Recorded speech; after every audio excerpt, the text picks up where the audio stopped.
Salute, salute, salute, grand rising, happy hump day, and all that good stuff, my soul peeps. We're doing it. It's midweek. We've had some real big heavy hitters this past weekend. So if you're feeling some energies, that was the full moon, the lunar eclipse, Mercury retrograde still in effect, and we had Friday the 13th. So I want to say salute to those who came in. We have very happy Mondays here. King Ramon, PYE. Awesome. All right. Oh, and Kid Murray's here. Salute to the goats. Let's all right, okay. Lady Fresh is in the building. El Capitan, my Lotus is in the building. All right, good. So I don't know, why does this look weird? Maybe they updated or whatever. Okay. So also Monday we had a Mind Monday. So if anybody's looking for that video, I had to put it on the shelf because I'm gonna be naughty today. That's not nice, but I got some music jamming in the background. They taking my vibe. I'm gonna put some meditation music on in a minute. But they're really like killing the vibe. You know, I like to rock out with the music. You know what I'm saying? Okay, so the Mindful Monday that we did this past Monday, because of this retrograde and all that good stuff and stuff that we were kind of politicking about, you know, there was some interference. So there was a lot of buffering. There was a lot of loading and stopping and going. So the video was like, and I was just like, okay, this message is not going to get through the way I wanted to. So I'm going to try to pick out certain things out of the video. I don't know. You know, I really, that's what I've been doing the past couple of days, is just trying to figure out how to chop it up and how to fit it in and make it, you know, kind of make sense of without like sounding like it's like left off somewhere and picks up, you know what I mean? And I'm not a good editor, so I need help. We got to make our own beats. I know. See, I definitely need somebody who, I don't know, my sons, they have their little beats and stuff, and they have their songs and little albums. I need something, because this YouTube, they've caught me on a couple of copyright taps on the wrist, and I don't really, you know, I already skated on thin ice with a warning from them about a Mindful Monday that I did some months back, and I was like, yeah, okay, we're not playing those games. So I'm gonna put on some Orisha music. You know, we're gonna tap into the God frequencies. And so today is the midweek check-in. I'm gonna be using my new decks that I got, also the romance deck. Guys, I posted up like a little clip yesterday for Tasty Tuesdays. I'm trying to give it a try and see how that works out for us. I'm not sure if I'm going to stick to doing like coming on and doing like a Tasty Tuesdays live. Would like to, but you know, coming off of a Mindful Monday and then Tuesday and Wednesday, like I'm really pushing the envelope. So just lighting up some Palo Santos real quick for us. And midweek is the energy for health, wealth, and romance. I might be looking a little tired. I'm on team no sleep for almost 20 hours now. I don't know what's wrong with me. I think that full moon energy is definitely has me like, because I was just up, not sleepy. I don't know. So if anybody's having those kind of weird, sleep pattern disruptions, vivid dreams, because this this lunar eclipse that took place Sunday going into Monday definitely had some very intense energy. It was beautiful. I loved it. I still love the energy, but this Mercury is not playing any games. He is definitely out here showing his behind, and he's in It's Mercury's in Gemini, so that's where its natural sign is. So Gemini is ruled by Mercury, and Virgo is ruled by Mercury. So they're having fun right now. Gemini and Virgo people might not be feeling any kind of effects with communication issues, travel issues. Monday, Monday we had a good build, but when I'm going back to review it, it's all chopped up and buffering and so forth and so on. So I don't know what to do with this video, because it's 4 hours long, but to cut it up, and I gotta figure out and play around with it. So there's this also polarity on the North Node and the South Node. North Node is in Taurus right now, and the South Node is in Scorpio. Yes. So what does that look like for the collective? Taurus has to do with money. And it's the lunar eclipse and the solar eclipse. We had one the beginning of this year, or I'm going to say maybe the end of last year coming into this year, we had a lunar eclipse in Taurus. Now we had a lunar eclipse in Scorpio. So there, we saw on a grand scale how Scorpio energy came through with, deaths, a lot of violence going through the weekend. So that's what Scorpio looks like. It wasn't really a pretty aspect to be in, but however, we need these things for situations to change. We need some, things to shake up and happen in the atmosphere, for better or for worse, however it looks. My brother Rich Mo is in the building. Salute. So you're traveling. All right. Safe travels. I don't want to throw the monkey wrench out there, but our car just completely started fizzling, and smoke was coming out of the engine. He's trying to figure out what to do with it now. So we had issues with that. So Scorpio and Taurus is having this dynamic playing out for the rest of the year. Like I said, Taurus has to do with that money. They are earth signs, so they're grounded. They're also fixed signs. So, as far as seeing the money, we saw how the stock exchange has been playing out. We saw how Bitcoin has taken a hit. So there's this polarity of Scorpio and Taurus playing out where things will get built up, but things have to get knocked down and demolished and die, if you will, for new beginnings and new foundations to be built. So I'm tapping into the Shango Oya Orishas right now.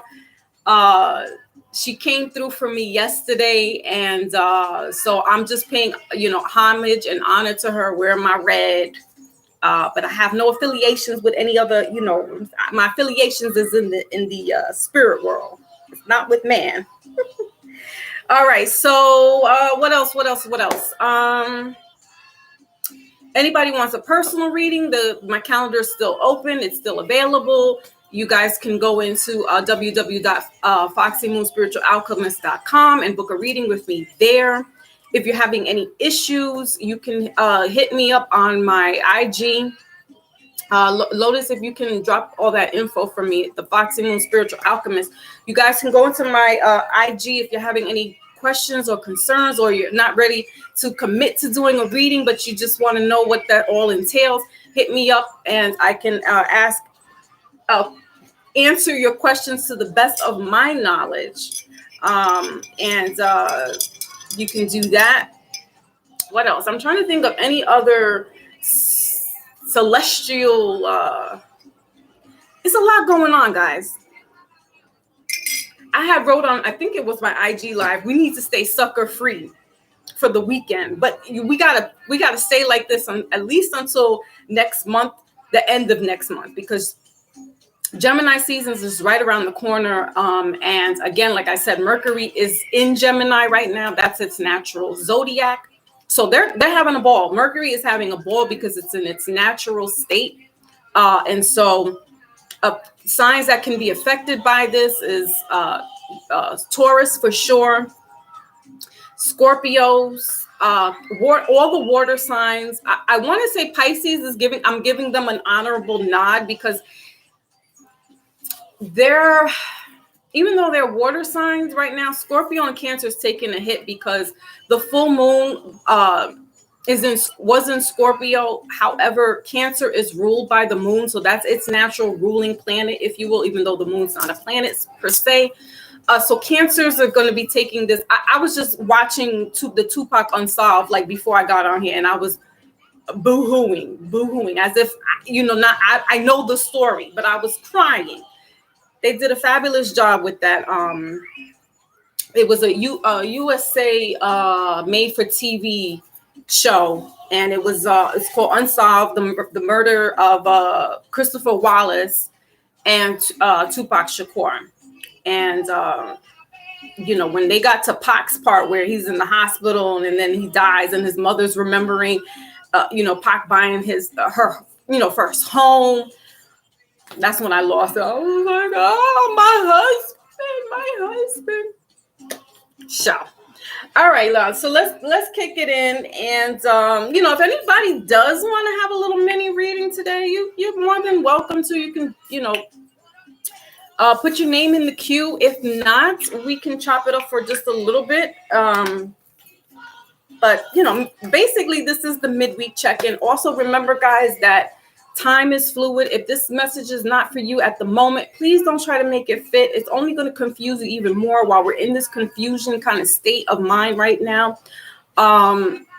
It's best to just let it go organically. If it's making sense for you and it's resonating, take what does and, keep it, hold it, and check out the rest.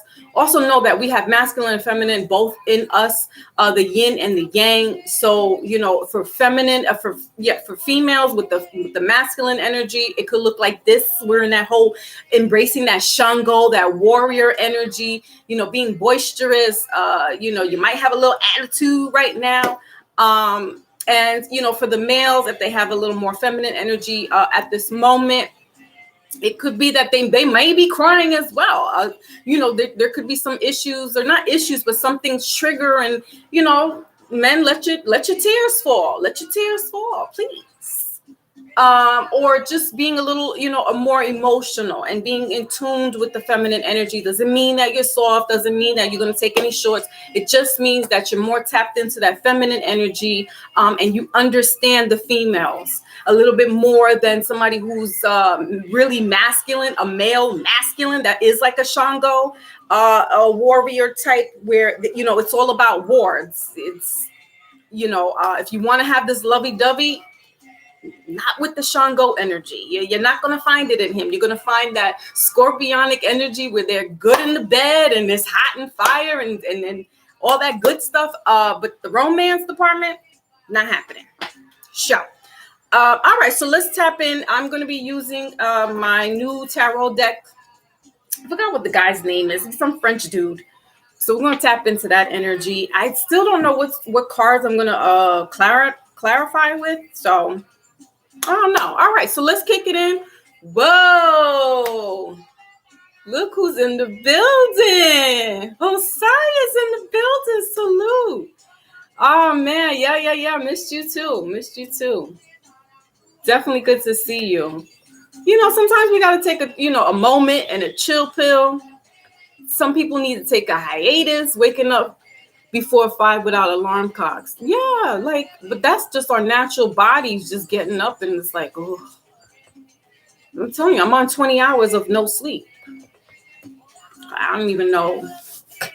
I'm not tired. Like if I close my eyes, I'm sure I'll knock out, but I'm not tired.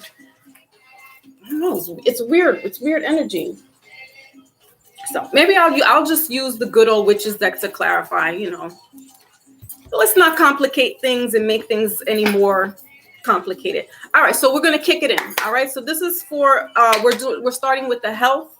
All right, so we're going to check in, and I'm going to just use this deck for the health and the finance. I got my romance. I got a new romance oracle.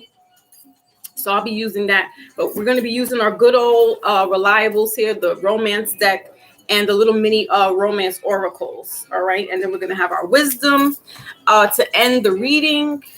All right. So, you know, we're going to try to whiz through as quickly as possible. All right. So let's kick it off with health.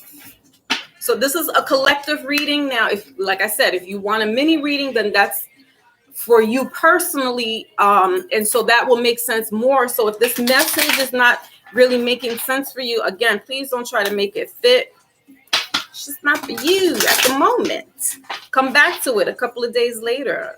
This message is, again, timeless. So maybe a week from now, the message might make sense. All right. Okay. So now I'm seeing, you know, there's this Aries energy, there's the Emperor coming through. This could be something to do with mental health, because I saw the Six of Swords that has to do with moving away from turbulence. You know, somebody could be running away from home, like packing up, like secret leaving at night from. All right. Let's slow down. Let's get what's going on for the collective here in regards to health, please. Okay, what was that flipped out? Where does it go? That card just flipped right in the middle of the deck, and I can't find it. All right, let's keep flipping, because it'll show itself. If that was meant to be, it'll show itself. If not, no harm, no foul. All right, so what's going on for the health with the collective right now, please?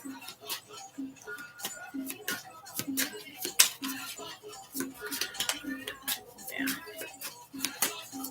Okay, so we have, okay, yeah, so there's this Aries, there's this fiery energy coming through. The Ace of Wands here in reverse with the Page of Coins bottom of the deck. Okay. I mentioned this, you know, a couple of lives ago as well. There could be some indigestion, heartburn. I heard bypass, all right, or gastric bypass.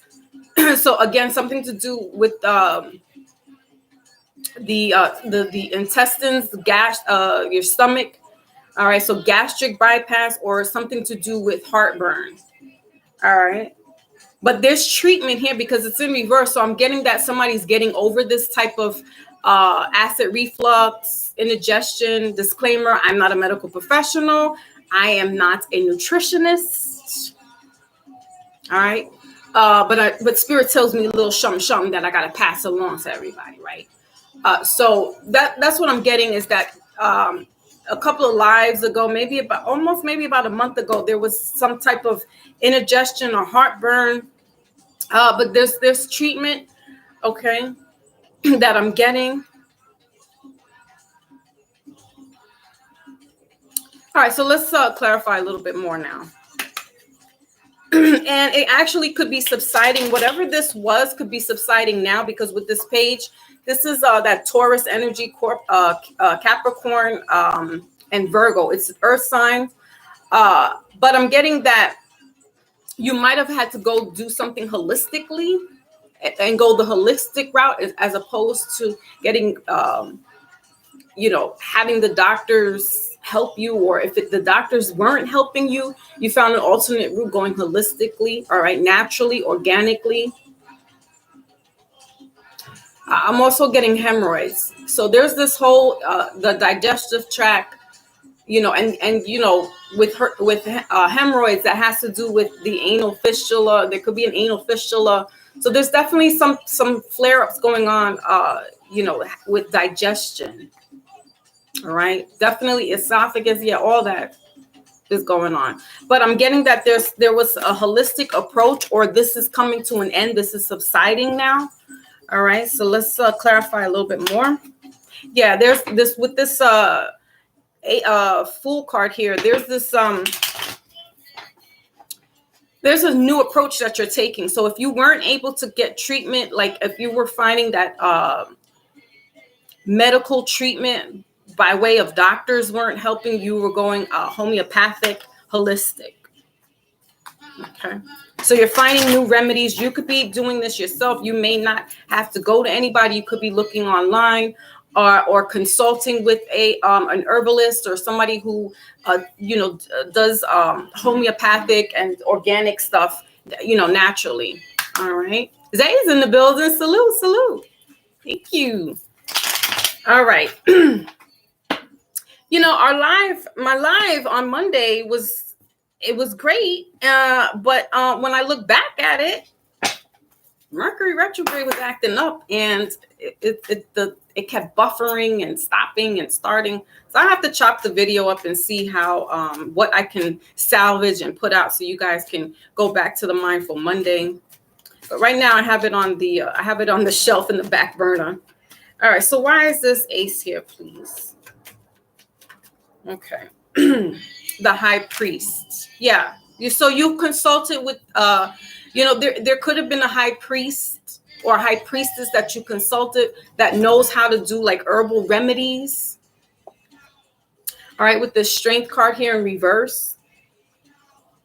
Somebody might have had issues with straining. All right, I had mentioned in the couple of lives, I can't remember when, but there was somebody that was having like some bouts of diarrhea. There was this cleansing, there was this colon cleansing and flushing. So, with pushing a little too hard, hemorrhoids can take place and happen. So there's this seeking of, and if you haven't, sought out anybody to help you, excuse me, throat chakra, Taurus energy, you can look online, reputable people. You just don't want to go to any old body online. I don't work. Excuse me. Let me rephrase that. I purchase my sea moss and bladderwrack from a website, Holistic Heights, that she has teas that help with cleansing out your system. If you're doing a fast, she has herbal teas for that. So I'll drop that in the link. Remind me, Lotus, to put that. Let me write it down so I don't forget to put it in the chat, because I kind of want to just speed through really quick, and then I can talk with you guys. So Holistic Heights, it's just one of the people that I, subscribe with, that I've actually purchased her products. And that's probably why I'm up, because I haven't had the sea moss and bladderwrack in my system for maybe about a week and a half, almost 2 weeks. And so when I started taking them, the beginning of the week, like the weekend, that's why I'm up, because that sea moss will keep you up. It will keep you energized. It's definitely good with, if there is some impotent issues going on, you want to seek somebody that has knowledge with this, but definitely sea moss helps with that. All right. All right. So let's move on to finances now. All right. Ooh, as soon as I crack open the deck, ooh, the Ace of Pentacles. So again, we're still kind of in this Taurus season. We're about to wrap it up. But again, as I said, Taurus is about that money. So they're kind of they're kind of a Scrooge, but they get money.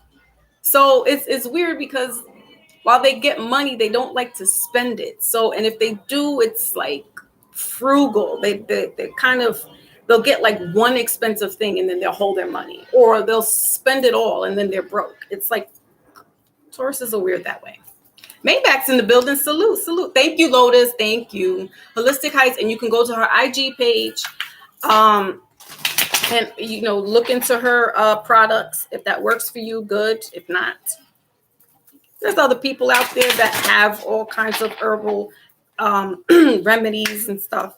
But again, you want to find people that are reputable, because everybody's making sea moss now. So hold on, y'all. Throat chakra.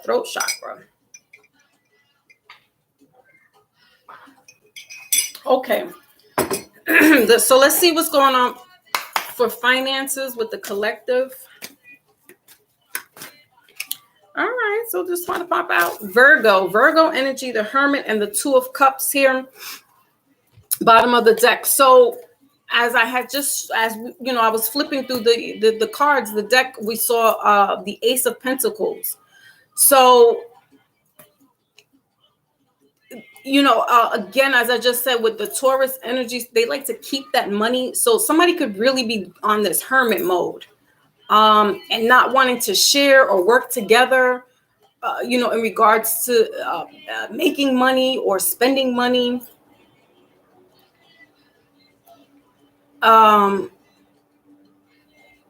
Somebody could be going into a you know, somebody could be doing their own holistic approach now, becoming that high priest or high priestess, but being this alchemist and making their own teas, herbal remedies. All right, just kind of doing research and finding out how, you know, if you, because you can capitalize now. Now is that time. That's what I'm saying. There's a lot of people that are just like sprouting up out of nowhere within the past really 2 years, I guess, because people, you know, try to figure out this the virus is around.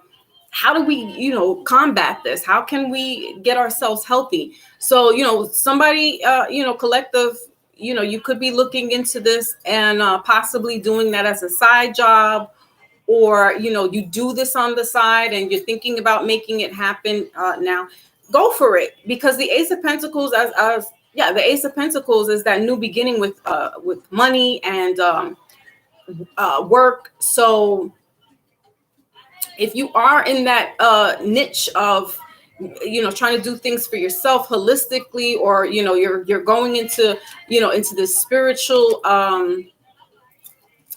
retreat to better yourselves, go for it, because money is not going to be an issue. You just really don't really want to work with anybody at the moment, because this is about you. So this is your path individually. It's not really about connecting. Yeah, we got the King of Cups here at the bottom of the deck. So definitely something, look out for you know, some possibilities more so come July, or rather Cancer season, which is the end of June going into July. All right, so, you know, hold on to your ideas, or if you're doing something behind the scenes, you know, holistically or herbal or whatever it is that you're doing, to help, you know, if you're doing this in with your 9 to 5, or this is what you do, you will be more successful, or you'll be able to capitalize more come Cancer season. So that's the end of June going into July. All right. Let's clarify a little bit more. Why is this here? This Hermit card. Yeah, somebody could be taking, yeah, yes. So you're doing research, all right, as I crack open the deck. So somebody's doing research. Again, you can work together with the team, but I'm getting more so you just wanting to kind of, you're doing this research. So it's not really working together with somebody. And if you do, it's just not something personal against the person. It's just you wanting to take this time to do your research, do your due diligence, because if you are going to be serving the community, you want to make sure that you know what you're doing, you know what you're talking about, not just doing it because it's the, you know, new fad or whatnot. You want, because that's a responsibility. You're playing around with health, and not playing around with it, but you want to be responsible if you're going to be going into that type of marketing where you're you know, selling to the community. You're doing the homeopathic.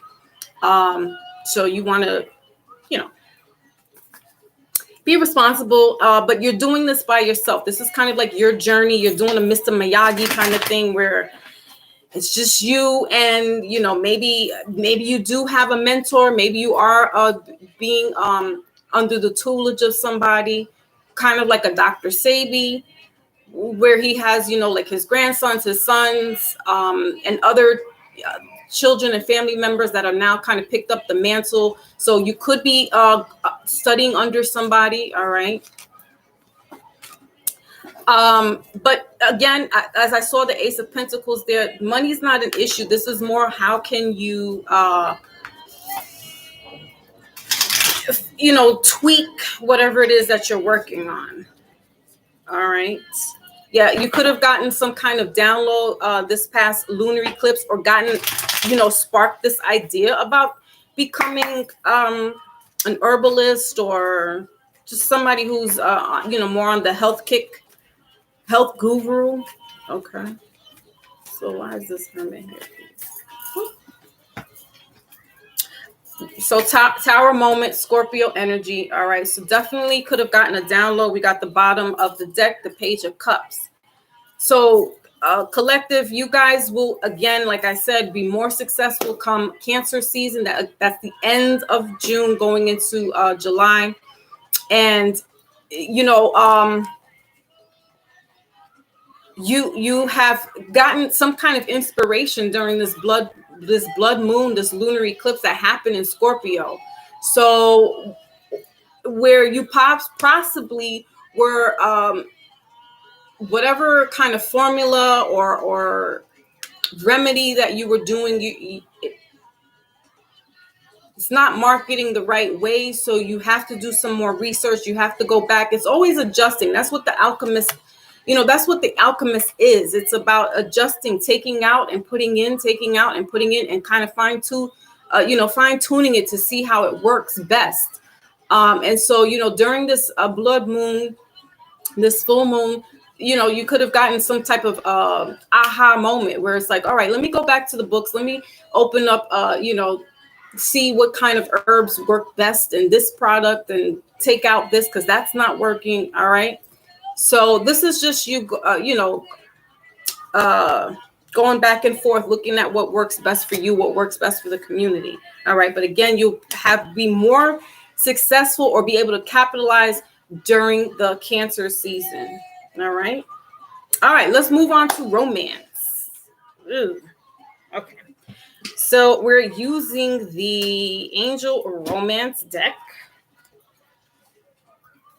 Okay. Where can I DM send you some free stuff? Ooh, that's fine. Our brother Zay has that CMOS. Okay. Let me put this in. So you could I'll put in my IG. Right, that's who popped in. That's who it is. So my brother Zay, he's got his home remedies, his homeopathic remedies, and so let me put my IG in. And so that's who. Okay, so I know who I'm connecting with now. But so that this is just you going over, and this is Virgo energy as well, Virgo and Scorpio. But this is just kind of going back, maybe either adding something to your remedy or recipe. That's what I want. Recipe is like adding something to the recipe. Okay. So I will put this in the chat.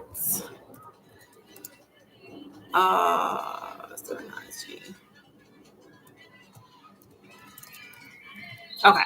All right. So let's go ahead and move on to romance.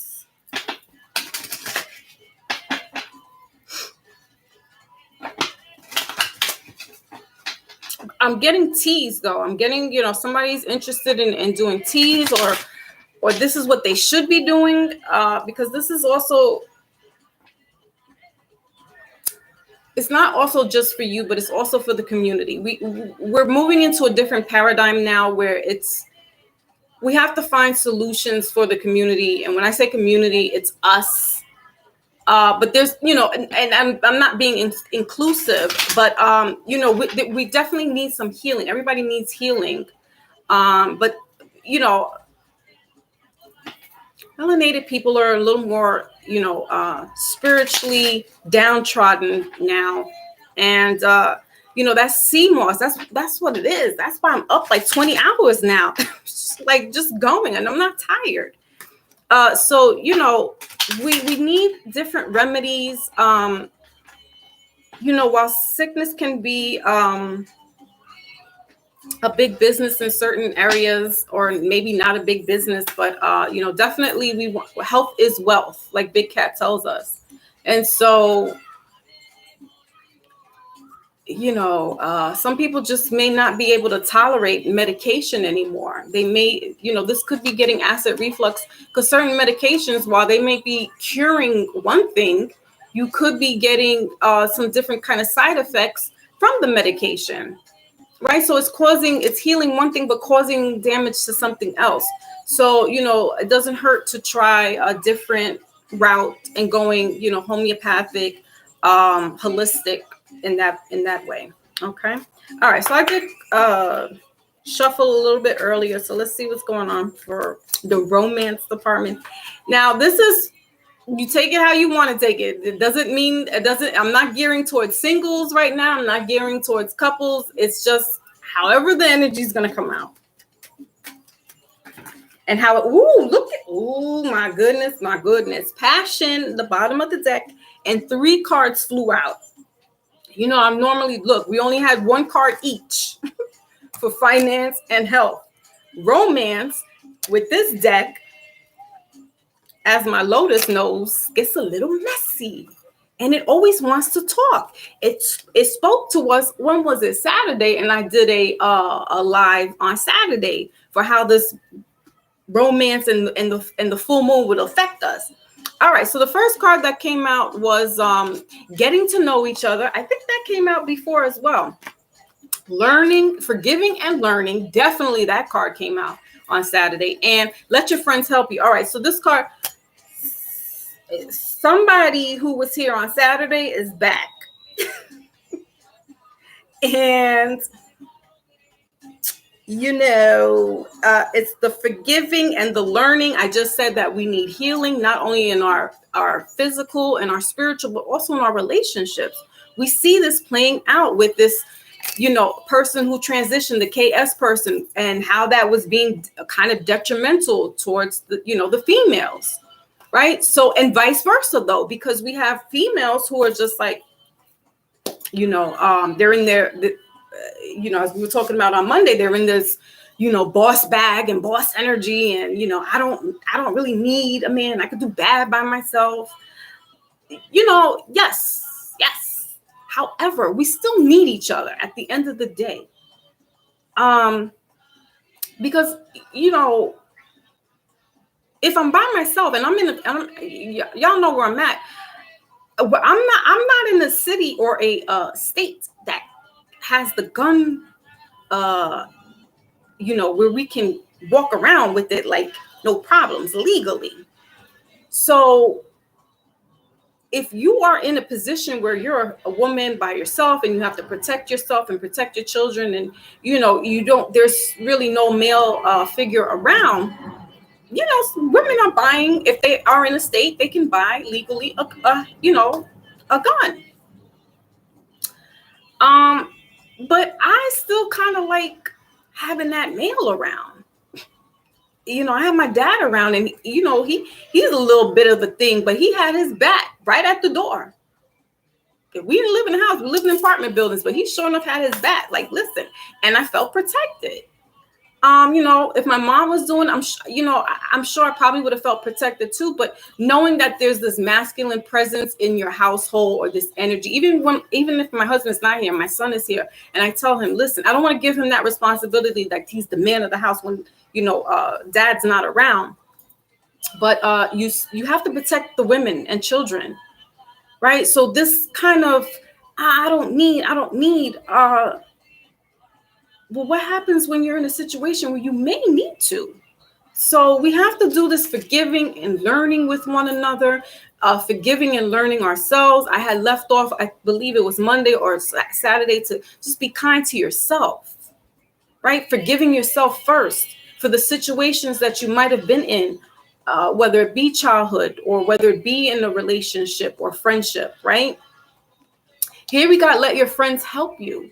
So there could be some healing with friends or I'm getting sister wives. All right. If there's somebody in here or somebody in the collective, you have kind of this poly relationship going on, or not in a sexual way, but I'm getting more like sisterhood, right? We need to do that as well. We need to kind of put aside this kind of hate against each other as women as well, and embrace one another. I'm not saying everybody. Let's get that very clear. But in your inner circle, so just talking to one another, going out, having this one-on-one where you can kind of just talk to each other and just let each other know, listen, this is how I feel, right? Because remember, it was bringing the new love. So this energy is still around, and then it's getting to know each other again. So this energy hasn't left, guys. So we want to take heed, because this Mercury, this full moon that came through, definitely was piquing some people, where they could have just been lashing out and talking. It's Gemini, so that Gemini is the communication. So people could be telling one another about themselves, and maybe not in a nasty, downtrodden way, but just letting somebody know, listen, we don't have to shout to get our point across. We don't have to say everything that's on our mind. We just need to communicate a little bit better and get an understanding, right? But that can bring passion. So that's what I'm saying. Depending on if this is a couple and they're having their little moments of, I hate you, and somebody's slamming the door, or whatever the case may be, having these talks could bring out this, again, like I said, newfound love. Underneath that is soulmate. So this is for some person in particular, in behind the scenes. So if she catches this message, she knows exactly what I'm talking about. Oh my goodness. All right, so let's clarify a little bit more, go into a little more detail, because romance is always going to take us here longer. She always wants to get her point across.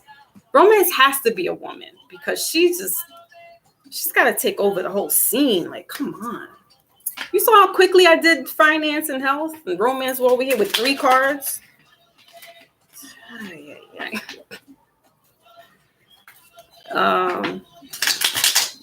And I love my confirmation that I got over the weekend regarding my readings. I'm not going to mention names, but she was sweet enough to say, even if you don't understand the readings, I get what you mean. So it's comforting to know that, because it's not my message. So when I'm trying to interpret the reading, and when I do personal readings, I'm trying to really get to the nitty gritty of the reading and get an understanding, so I can communicate this to the person that's getting the reading. And it just doesn't make sense for me.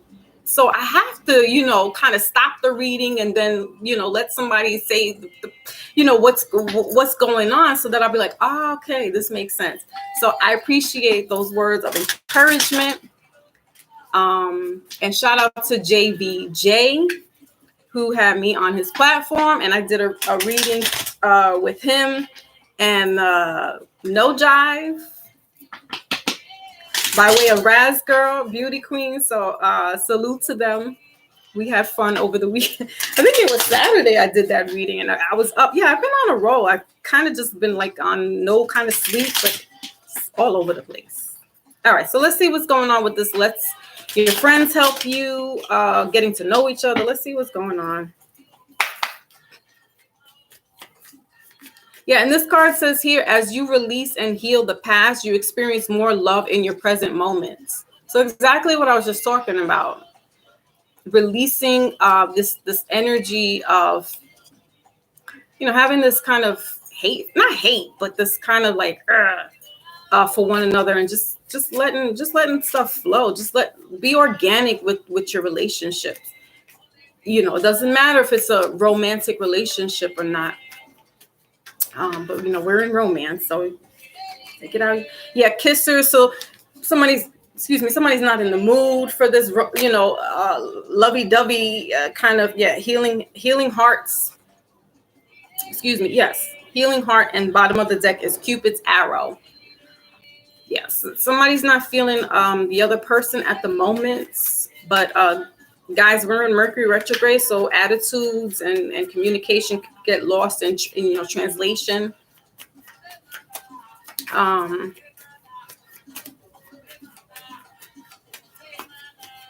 What else?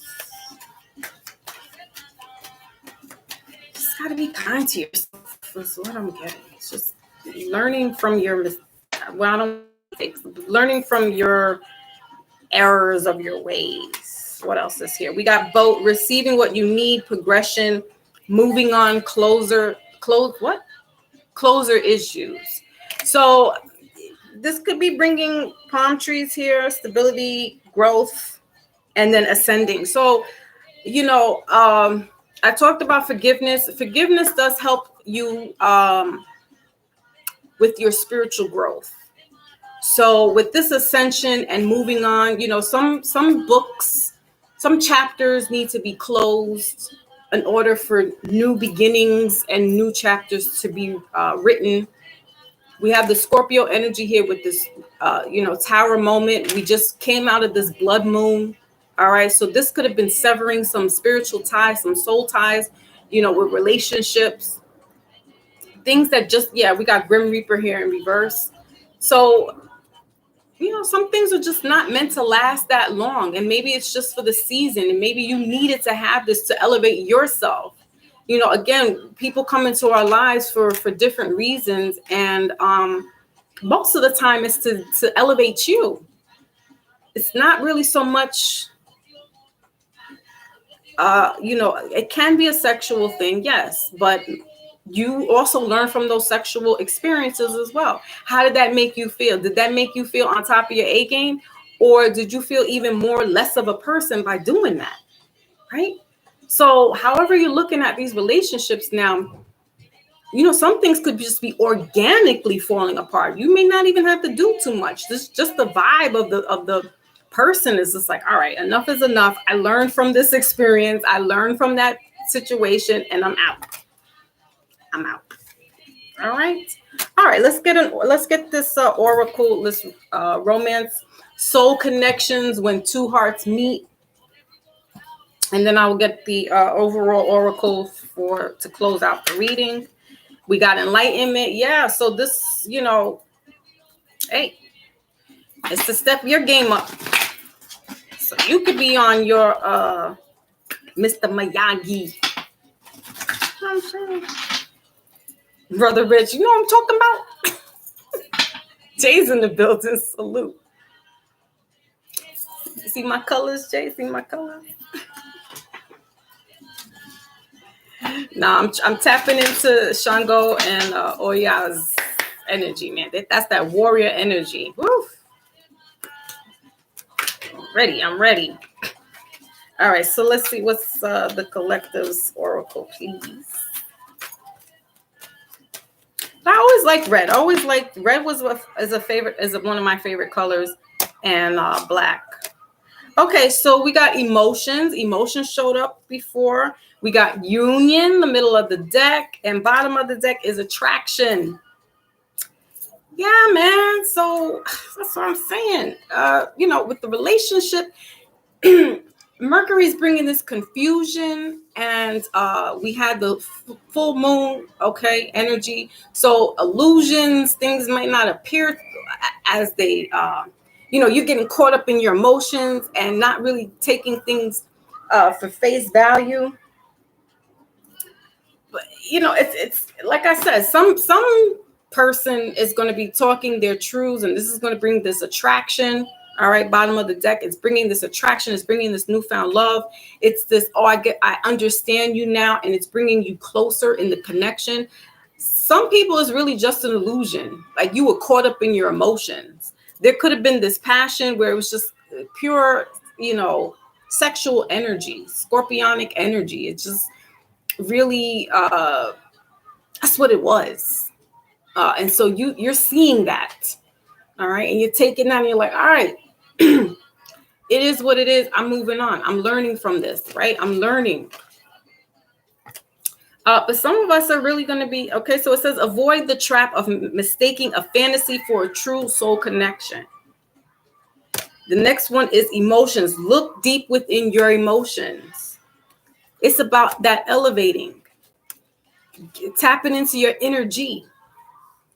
You could be very well meeting your soulmate with all this energy that's around out here. this lunar eclipse opened up portals or opened up a portal where, you know, there's this energy that's coming through. Attraction. All right. Because word on the street is Scorpio is about that kind of life. That's just what they're known for. Just like Cancer, Tauruses are known for money. You know, Pisces may have some little drinking issues. That's what it is. It might not fit every Pisces or every Scorpio. Every Libra has that, you know, Scorpio and Aquarius. They kind of, I don't want to say freaks, but you know, this is a lot of sexual energy. That's all I gotta say. I mean, we're adults here, right? Okay, so let's get the Wisdom Oracle to wrap up the reading. Ooh, Rose in the building. Uh-oh. You like my earrings? I was gonna wear the big red ones. Rose in the building. Yeah, Aquarius energy. Aquarius. All right, who else came through? Rich, what do you he's like, let me see. Hold on. What did you say? The people, they have a death wish, like, yeah.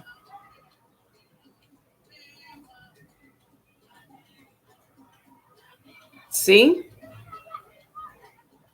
Yeah. I feel you, Brother Rich. I feel you. So, you know, I like to feel protected. You know, back in the days, I'd carry around, you know, a little I'm walking around in the streets of New York. And I'm in certain places that sometimes I shouldn't be in. So you damn right I'm carrying around a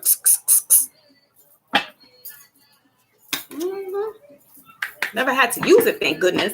Knock on wood. Well, not on it. Let me shut up. I will start to incriminate myself. But that's more of a woman's thing. This dumb. That's Oya energy, actually. Now it all makes sense why the machete and knives draw me in. That all makes sense. All right, let me take a sip because my throat chakra is acting up.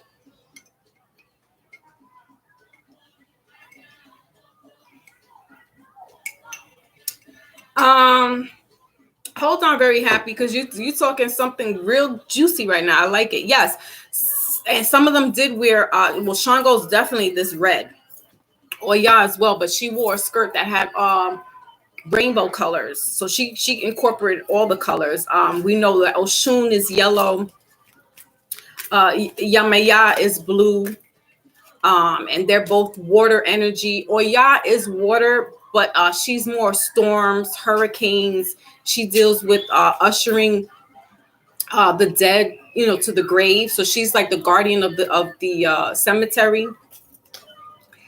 I'm telling you, I'm gonna kick it with you in just a second, y'all. Let me get us the closing of this reading, because it's gonna all make sense. And if you have some spiritual stories to tell, please. All right, so all that glitters and gold is in reverse. Bottom of the deck is the never-ending story. And you guys, it's time to take a nap. It's time for a nap. Foxy Moon tells us 24 breaking down to 6.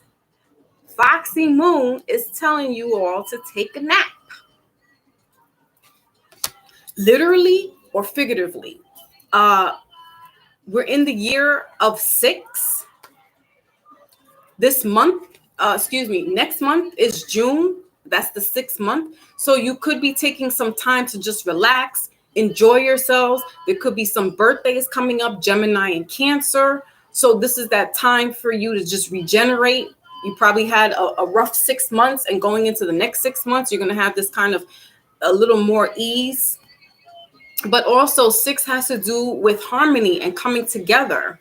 So it's possible that you did meet somebody. All right, now this is getting crazy. All right.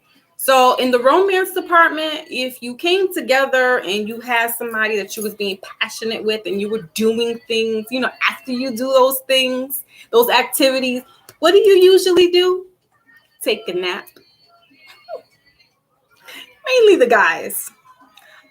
So this energy is coming through that way, but for the most part, if there is a situation that's calling for you to put an end to, or it's just going to organically end, let it be. Let it flow naturally. We got building blocks here right underneath this, guys. So what I say in the beginning of this live is Scorpio energy here is the tower. It's the tower. Things have to fall apart, die physically, metaphysically, spiritually, taking that rest for it to build something beautiful, better, right? So just, take time for yourself, be kind to yourself, be gentle with yourself, forgive yourself, right? Dust your shoulders off, dust your knees and get back up. It's only for a moment. You take a nap. A nap is a short period of time, right? Of rest. You might need to.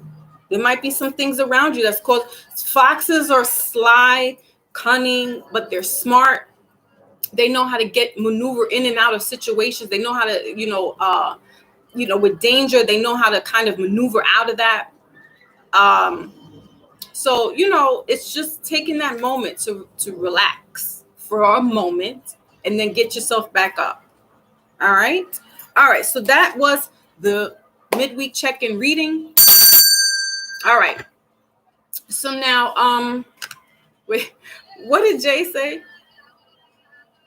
Nah, I never did that because I was like, I'm going to cut my mouth if I do that stuff. But I liked it that. I liked it when, especially the guys that did that, they would, man, the 90s was, 90s in New York was ill. All right, y'all. So, right, very happy. Okay, so you understand. You know what I'm saying? It was the push-up, the, what do they call it? The box cutters. The box cutters. Because listen, or, I couldn't get a hold of Mace. But, what we gotta do, man. She walking in the streets of New York. It's like, whoa.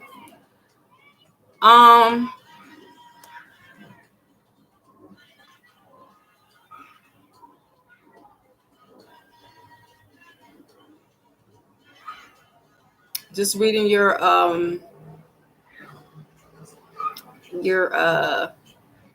messages. There we go. So now I was just talking about the Orisha Oya. I'm not going to talk too much because I'm learning, but the Orishas are starting to come out more and more people as they dive more into spirituality. They're looking for different avenues as far as getting out of Christianity. So I want to say it was 2020, no, 2019 when all this Foxy Moon came up. How this was supposed to start was on a blood moon, 2019. It was freezing in New York City, and I went outside and caught that blood moon. That was the first time I ever seen a blood moon live and direct.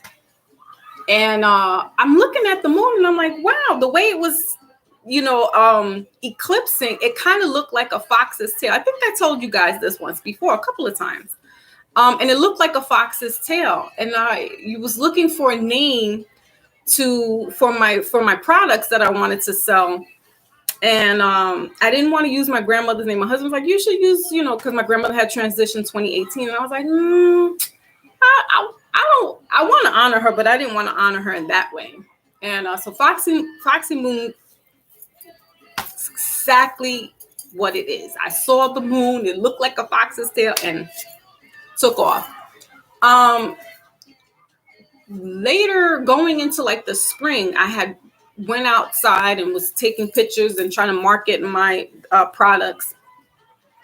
This guy out of nowhere starts having a conversation with me, and he's watching me, to put, using my little phone, and I'm taking my pictures, but I'm setting my products up, I'm propping it, and he says to me, "You give me Oya energy," and I'm like, "Who are you talking about?" I don't know who, what, and what. So I was like, "Oh, okay," and he wasn't too informative about who that was, but he was just like, and he kind of like followed me throughout the park, but he wasn't creepy. He was talking to me about something that I knew, which was Santeria. And so what he was talking wasn't like, it wasn't weird, but his, like, come to think of it, he kind of was like dressed in all black. He had like a leather jacket on and some dark shades. He could have been an angel. I honestly,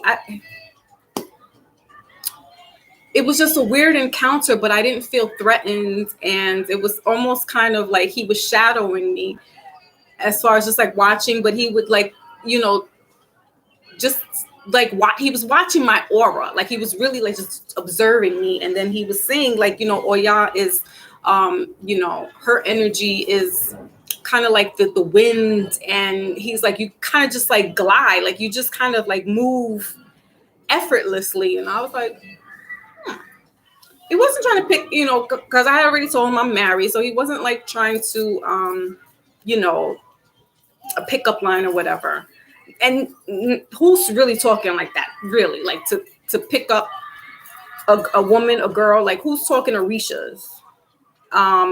Now they are like scammers. But then I was like, so I took what he was saying to some credence, and it wasn't really making sense for me. I was just like, all right, I had bought Orisha books, and I was like, let me look and see what he's talking about. And because even though I was around Santeria, I didn't practice it. Some stuff was done to me, so I can, so I was around it, but I never practiced it. And Santeria it comes out of Cuba. It's kind of like a voodoo, not voodoo, a hoodoo, but Santeria is under the guise of Catholicism, but it's really Orishas. So Saint Michael would be Shango. So, because the Africans couldn't really practice their spirituality and their way of life.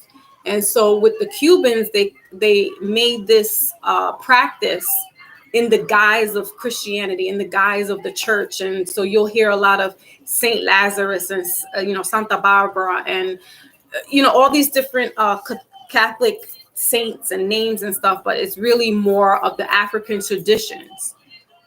So moving forward, I was just reading up on it, and the more I read was more like, oh snap, this guy, this complete stranger, like was kind of like reading me, or reading who my my head or my Orisha. And I don't know if she's really my head Orisha, which is the Ori, because we're born, according to the Pataki, we're born into the different Orishas, but there's like 7 main ones that everybody kind of knows.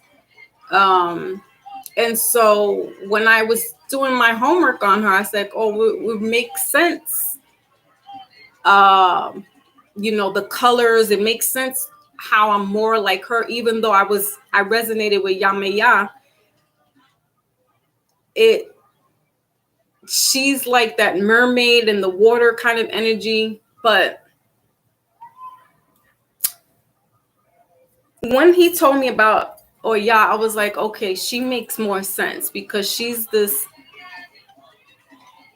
fiery snapback. She's the warrior. She's kind of like the ride or die. You want to get her when you need some change in your life, and when you need some kind of paths opened up. And she's also the guardian or the gatekeeper of the cemetery. So she helps the souls transition over, and she's kind of like Osiris in a sense. And when DMX transitioned, he had come to me in my dream, and I had like ushered him to another platform. Literally, I was taking him on an escalator on the New York City Transit, because DMX was from Yonkers, and it was just weird. And everything that he wore, when I saw that they did his ceremony in red, and he had this picture with his turtleneck and the trench coat, I'm like, oh my God, this man really showed up in my dream. And when I brought him up to the next platform, he gave me a kiss on my cheek, and he was like, thank you. He thanked me, and then he said he thanked me, and he said that he loved me, but not like being thankful that I was able to help him get up. And I was like, wow. So, and Oya does that. She brings the souls she helps them transition in the cemetery and bring them to the cemetery from, death. And, so it made sense. It made a lot of sense. And so, she's tapping in. Foxy, yeah, and I love that song. I love Jimi Hendrix as well. Because back in the days, that's most like old school guys would be like, oh, she's a foxy lady. So, now we don't really say that, but back then, especially in the 60s and the 70s, I was like, oh, that's a foxy lady. But that's not what I was thinking. I was really like, oh, the moon looks like a fox's tail. So, we could be getting some type of spiritual kind of encounters that way. And by the way, I never saw that guy again. We had exchanged numbers, because he was like, if you wanted to get a reading, let me know. And that was it. It never, I never got a reading from him, because I do have a lady that I do go and get my readings. But I haven't seen her in a while. And it's crazy, because every time I want to go see her, she's never available. And then we had this lockdown, for the 2 years or whatever. And now she does the reading virtually. And I'm like, when things kind of, it's like, all right, you try to get to a destination and you go around about a different way. And every time you try to move a certain kind of way, there's this blockage. That's spirit. That's God telling you, don't, that's not for you. It's not your time. So this could be happening with the collective, people getting their spiritual awakenings, and they could be getting all kinds of symptoms where they're not understanding. Maybe, this might be more spiritually related than physical, but it can turn into a physical manifestation because your body's going through these different, excretions, and I want to say kundalinis, tapping into the root chakra. My crown chakra has always been like since 2018 when my grandmother transitioned. So a lot of stuff has been making more sense for me going down on my spiritual journey and understanding, even from when I was a child, why certain things, just spiritually speaking, was presenting itself and showing me. So it just all makes sense. So if you're having these kind of encounters where you may bump into somebody that kind of just tells you something and you're like, and it kind of sticks with you for a while, they could very well be a little angel or a guardian or a guide. Your intuition will tell you this. It will tell you that person is not for you and that doesn't feel right. Or it will tell you like, yes, that person, I vibe with this person. I resonate with this person. And let's be clear, there's crafty little devils out there who disguise themselves as, we know Lucifer was a beautiful archangel, but his jealousy and his envy made him ugly. So we have a lot of people walking around here looking real cute, real beautiful, but they're ugly inside. They're not healed. They're not loved right. They have these traumas that they need to heal. And so they can present themselves to look really nice and speak really nice and, you know, have music to your ears and say sweet little nothings, but these people are not for you. Let me write that down. So be careful, because the portal has been opened with this lunar, a blood moon especially. And we see how this blood moon played out with deaths all around the country. So be very careful. Guard your energy as you would a newborn baby. That's how you should be protecting your spirit. You should be protecting yourself in that regards as you would a newborn baby, because it is innocent. It has harmed no one. Hopefully, you're studying the laws of Mayat, right? You're harming no one, unless it's self-defense, right? So you want to treat your spirit, your soul, your aura like you would a newborn baby. You want to take care of the baby. You want a clean spirit, right? Baths, keeping crystals around you. Doing meditations, clearing out the chakras, because that's how I started, was really going in the chakra, and then it was helping me unblock the chakras to allow spirit to come through clearer. Because when we don't have our chakras, again, sea moss, clearing out that pineal gland. When you eat healthier, or you're eating healthier, for better lack of words, you're clearing out this junk in your body to allow source, spirit, your guardians to come through and talk to you. Your intuition will now be more on point, because if you're eating a lot of junk and you're eating a lot of processed food, I did, and I still was getting spirit, but I will have to say that working on my chakras, which I never knew about until the past couple of years, definitely tapped me, got me to another level. And so when we work on our chakras, that's helping your body be aligned. All right. Working on all the 7 chakras in your body at one time is not advisable, because you want to take your time with each one. You could definitely start with the root chakra. Like I said, that's underneath in your groin area, or not in your groin area, but in the orifices. Males, you got 1 orifice, and women, we have 2. So that's the root chakra. The sacral chakra is going in the pelvis area. Your solar plexus is in your stomach. Your heart chakra is the color green. All right. So each of these chakras have different colors. The root chakra is red. So I'm definitely tapping into my root chakra right now.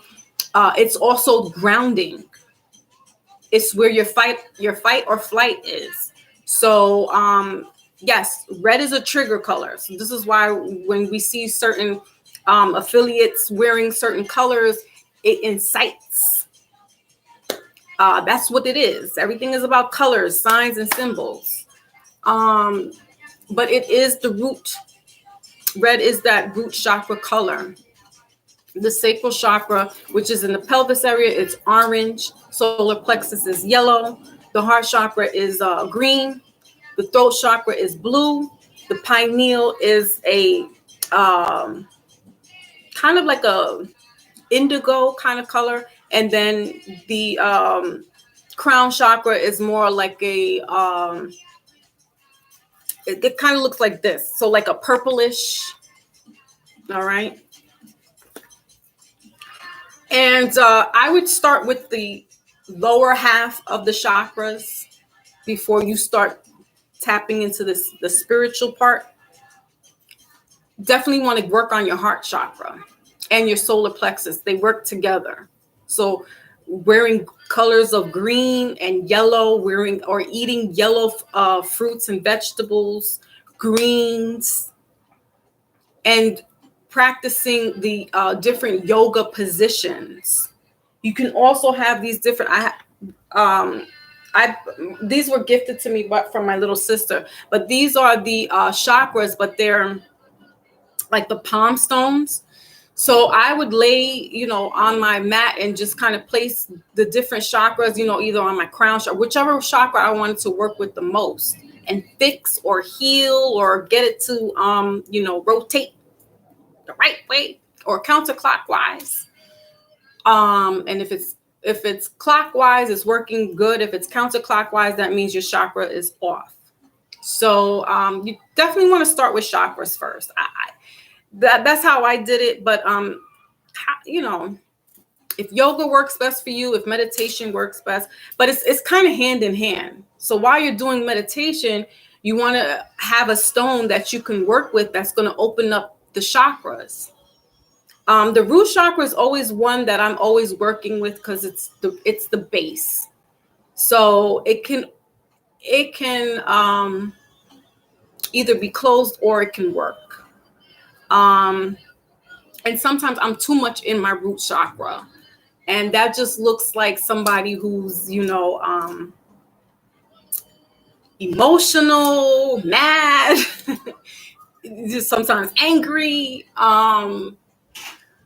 But it's also a good grounding. It keeps you, if you're too into your head and you're too flighty, you want to have the root chakra grounding you. So red jasper is going to keep you grounded. All right. But definitely work on your lower half first before you start working, your heart chakra, your solar plexus. Your throat chakra, you can always work on that.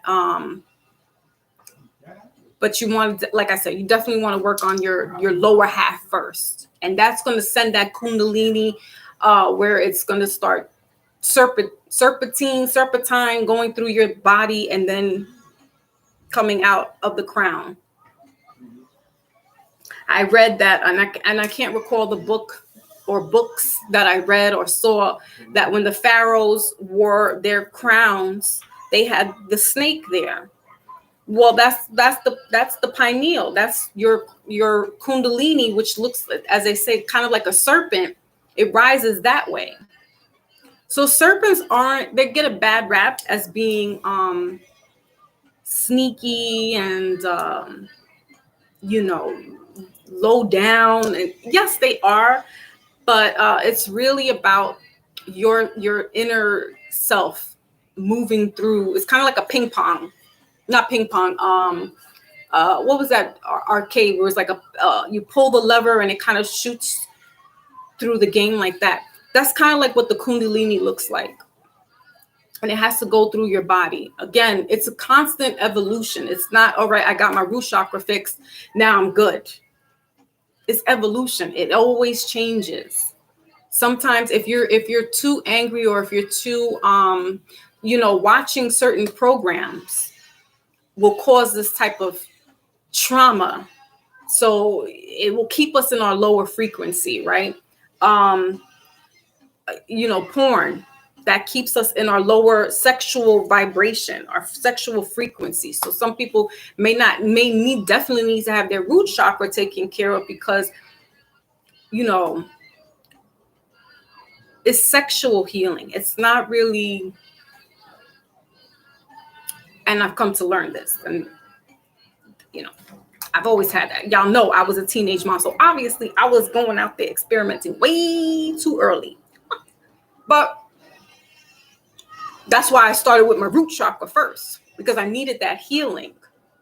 and then working my way up.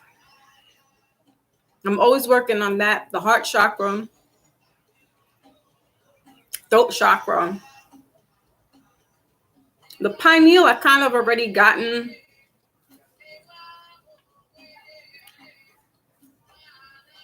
I would say the pineal is on point. My third eye and my crown is definitely on point. The ones that always kind of need more tending to is the heart chakra, right? Because if it's closed or not working the way it should be, it looks closed off to people, right? Again, your root chakra is taking over. So there's this coldness, there's this not opening up and being forgiving in love, being compassionate, being kind, right? So definitely want to work on that heart chakra. The solar plexus is where your stomach is. That's the other brain. That's the other intuitive. It works together. That's what I'm saying. You got to do that lower half before you can get up here, because you need your stomach. You need your gut to be healthy so that you can receive the messages, where then that fight or flight kicks in. Your root chakra is working together with your solar plexus, which is going to help you with the pineal. You get what I'm saying? It's all working together. It's cogs working together to make the machine run. But you can't just, I'm gonna just work on my crown chakra so I can receive all these messages, and then you're not really taking, you're not grounding yourself. You can leave room for other things, people, entities to come in and infiltrate. So you have to have these things working hand in hand. You can't just be like, I got my heart chakra, all is love, all is love, all is love. No. You got to protect your heart. But have enough heart to forgive, love, compassion, kindness, right? It's all working hand in hand. So that would be my suggestion. If you wanted to start working on your spiritual self, is to work on the chakras, do your yogas, because that helps move. Certain moves work with, there's different chakra yoga poses that help to open up the chakras and have them working and balancing out correctly. What else? Definitely meditation. And I use the different crystals that I want to work with, and I hold them in my hands. That's meditating. You're holding that that energy and bringing that energy to you. And of course, diet plays a key point. Diet actually was the first thing, besides the chakras, was the first thing that I really started working on, and eliminating most processed foods. I still, like I said, I'm a work in progress. I was eating some Ben and Jerry's yesterday, non-dairy Ben and Jerry's. It's not like I made the cashew milk and did all that myself. So it's still, even if it's coming from the store and it says vegan or it's plant, it's still being processed some way, shape, or form. So if you're not actually buying cashews or almonds and soaking them and then grinding them and making your own cashew milk and almond milk, you have room for a little of some not healthy processed things to come into your body. But listen, nonetheless, at least if you're going in that direction, you're going to try to get something that's, plant-based or vegan in the stores. It's a start. But we also want to have lots of water, because that's how we live. Bottom line, it's water. We can kind of go without a day or so of eating food. But if we go a day or two without drinking any water, we can feel it on our skin. It feels a little tight. We might be getting migraines or headaches. Our urine will start to look a little darker. It might actually hurt when you urinate, because you're not bringing any water and flushing out your body. Even though your body is made up of water, we still need to have some water intake, right? So food, you can kind of fast, right? People do that during Ramadan or Lent. So you can kind of go without a day or two of eating, maybe even 3 days. I don't know if I could do all that. I fast intermittently throughout the day. I don't think I could go completely without anything to eat. That's a real discipline. So kudos to those who do it. But that helps, once you do that spiritual fasting and you do a food fasting and a cleanse, you're definitely going to be bringing this high vibration to yourself. And that's what we need. That's what we need. Right. Hermes, the symbol. That's right, Lotus. That's right. The symbol of the medical hit that. And then you got to ponder, why would they get that symbol? Right? Why would they use that symbol? So they know, but we don't. I just learned this like 5 years ago. 7, 8 years ago. I didn't know. And I worked in healthcare for almost 20 years. Never knew what that sign meant, other than it's associated with the medical field. That's it. As a bache for the inner baby, do you know what that's similar? No, I don't know. I don't know.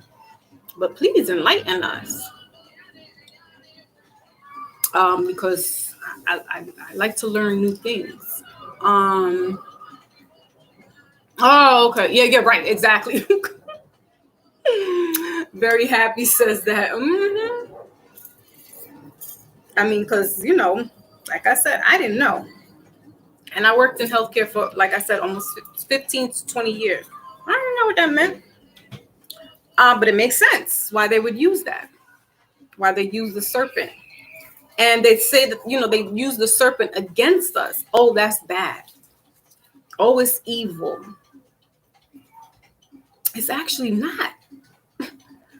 Some people might actually have the snake as their spirit totem or spirit animal, because it's actually a very high spiritual creature.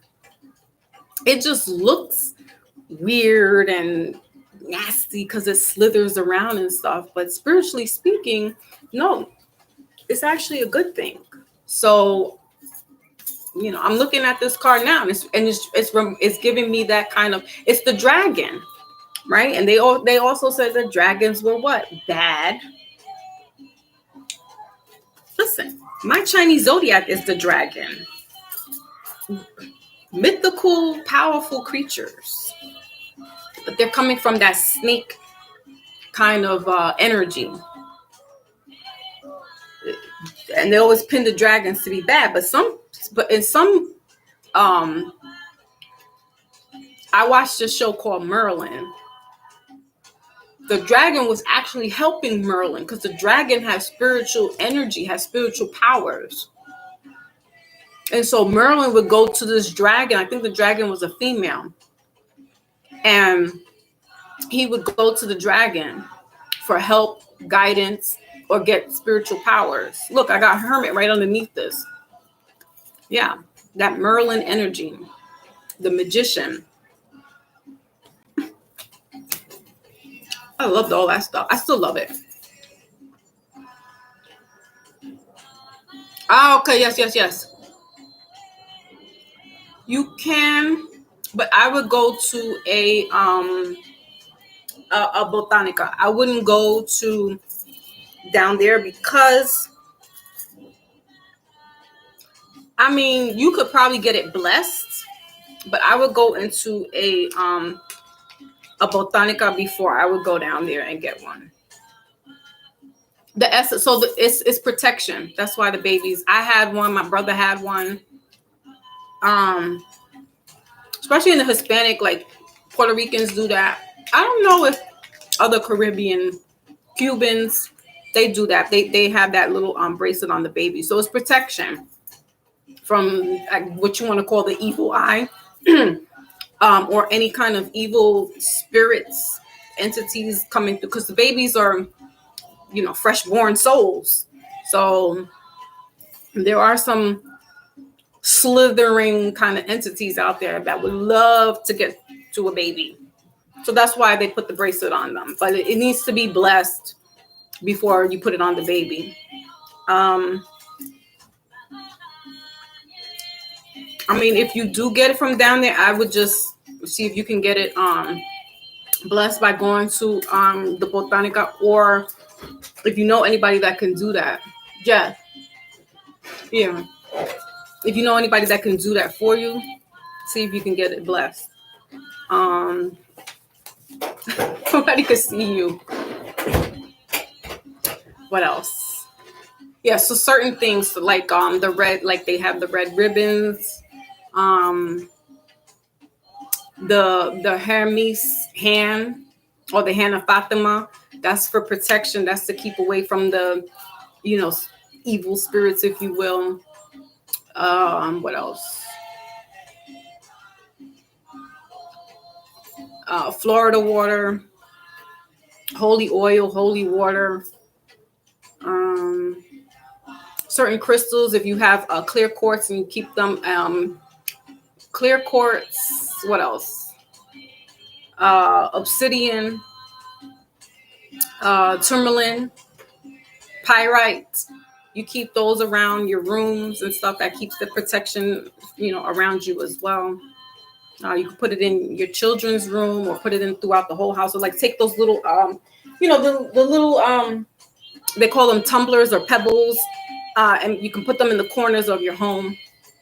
I talked about this in a couple of lives as far as like spring cleaning, getting ammonia and cleaning out the corners of your room throughout your whole house, because ammonia is a banishing liquid against the spirit. I'll tell you, but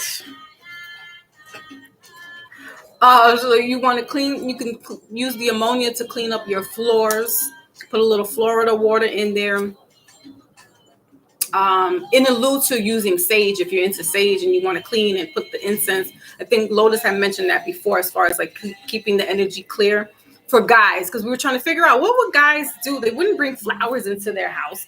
So what would guys do to have like spiritual protection or bringing the higher frequency in their house? So incense, but definitely cleaning with ammonia. With the washing your floors with ammonia, putting a little Florida water in there. And if you don't have ammonia, you use regular, cleaning detergent on your floor. If you can get some Florida water, put some of that in there, because I don't always have ammonia either. So I do that. And sage, you want to do it either on a Saturday or a Monday. And not do it every day. Some people are like, oh, they sage every day, and they're burning their the bay leaves every day. You have to give time for the energy to clear or dissipate. So I don't understand how people are like, yeah, I sage every day, and I'm just like, sage actually brings you could be clearing out or bringing something in. So you want to be mindful and careful about cleaning. Once or twice a week, you could be doing that type of ritual cleaning and stuff, using those type of products, sage and the Palo Santos and stuff. But every day, I mean, the Palo Santo you could use every day. It's a wooden stick. It's got medicinal purposes for it. It's protection as well. It brings like this white, if you will, white clear energy towards you, or around you. Whereas the sage can be a banishing. So you want to keep that energy vibrant in your house. So while you're trying to banish out negative energy, you could light one of these behind it.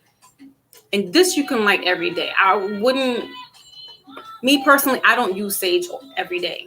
I do sage Saturdays, and did I do sage? I didn't do sage on Monday. I did sage over the full moon. But I don't use sage every day like that, because you have to keep that your energy the energy that you're trying to banish, it needs to go. And then you bring it in this peaceful energy. So why are you saging every day? That's just me personally. Let me grab my door. Hold on a second, y'all.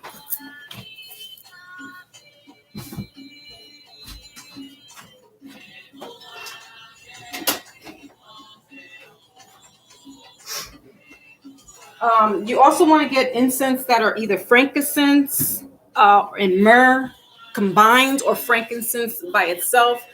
Nicholas Bookstore, I'll put that in there. They're on IG. Wait, let me make sure I got the right name. Nicholas Bookstore. They sell incense, sage, Palo Santos. This is where I get my Palo Santo, get my sage from them. They're in Brooklyn. Voodoo's in the building. Salute. So very happy. Yeah. If you are in the New York, the city, either in Brooklyn or in Harlem, there's the Nicholas Bookstore. You can get incense from there.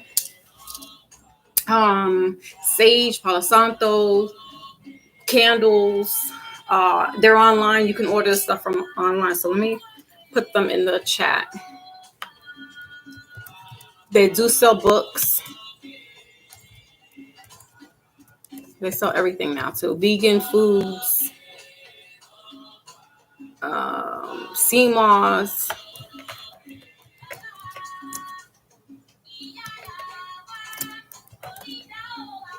Yeah, I would just say like spiritual.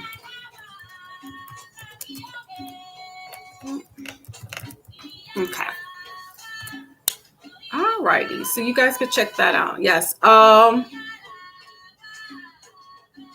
Yes, that's how I started, Lotus. Yeah, that's exactly how I started. I didn't use the alcohol that you consume. I used that kind of rubbing alcohol. And then I was using hazel. What's that? Witch hazel. And just mixing a whole bunch of stuff. And I was like, oh, I can, do the Florida water, because that's what I was going to sell. I was going to sell the Florida water. I was going to make smokeless sage because in my house, they don't like that smell. So they say when they don't like that smell, that's the deep. But I was going to do the sage and the Florida water and the smokeless sage. And I was just tweaking it, different essential oils, natural products, natural like fruits and stuff. And it just wasn't clicking. And then the cards came about, and the rest is history. So it was like, okay, that's not your avenue. That's not your stick. That's why I'm saying whoever is going to be working on that type of either making Florida waters or doing teas, it might not be working out for you at the moment. So you want to revamp and go back to the drawing board and figure out maybe, alcohol might not work. You might need to put the witch hazel and something else. So it's the tweaking and finding out what works for you, because it clearly wasn't working for me. And okay, the readings was just where it is, and I'm like, all right. So yeah, that's what it is. Florida water.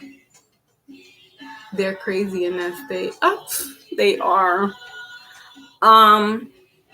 Because the water was clear. The water is clear down there. It's like this bluish, and that's how. And the Caribbean, because that's where it's coming from. That whole area, Jamaica, you got Cuba, Puerto Rico, and then them coming, all the Caribbean islands, and then coming, and then Florida is kind of like in between that. It was my grandmother. Little birdie just chirped really loud. This is my grandmama, one of my grandmamas. And she just confirmed because she was from Puerto Rico. Because my dad who raised me, not the sperm donor, but the sperm donor is Cuban. But yeah, so the water is this bluish, clear looking, clear. So that's the concept of where Florida water came in. And it's more of a cologne, a splash. And they incorporated it into, spiritual rituals and not just putting it on to keep you cool. Because the Jamaicans would have this thing called bay leaves, and they have a bay leaf splash as well. So really was to put it on to keep you cool. But I guess it had like other medicinal, spiritual, things. And so that's why Florida waters, that's why they call it Florida water. Yeah. Now I just recently, Nicholas Bookstore has black owned Florida water, which has no alcohol in it, because the Florida water that's made that everybody uses has alcohol base in it, and some people could be allergic because if you put it on you, you might break out. And so this has no dyes in it, no alcohol. I forgot the name. I have it in my cabinet. So when I come out the shower, I just splash it on.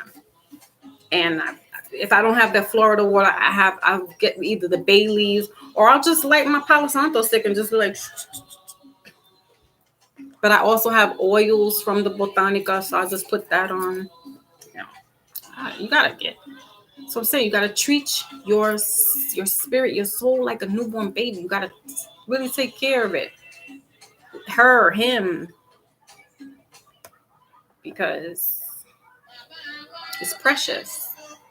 It's your birthright. It's your God-given, what you were born with.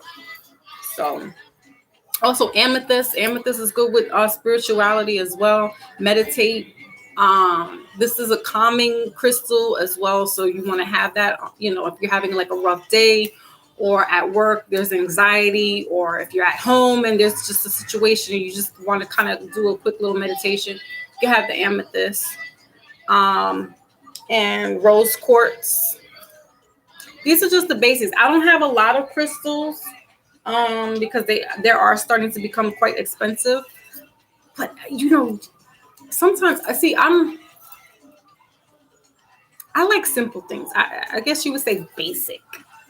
So I don't try to get too much because to me, I get overwhelmed. There's too much. You don't know what to choose, what to do. Like you stick with the script with a couple. I got selenite. Listen. I'm a kind of a routine kind of person. That's probably why I have a lot of Taurus and Leo energy in my sixth house, because it's all about the sixth house has to do with home life, routine, day-to-day stuff. And I'm very if somebody wanted to, like, even the way I walk is like, if I'm going to the store, it's just almost the same path that I take all the time. Like, it's just routine. Like, I wake up at a certain time. I do this, get my coffee at like 6:30 in the morning. It's routine. It's always like I do things by routine.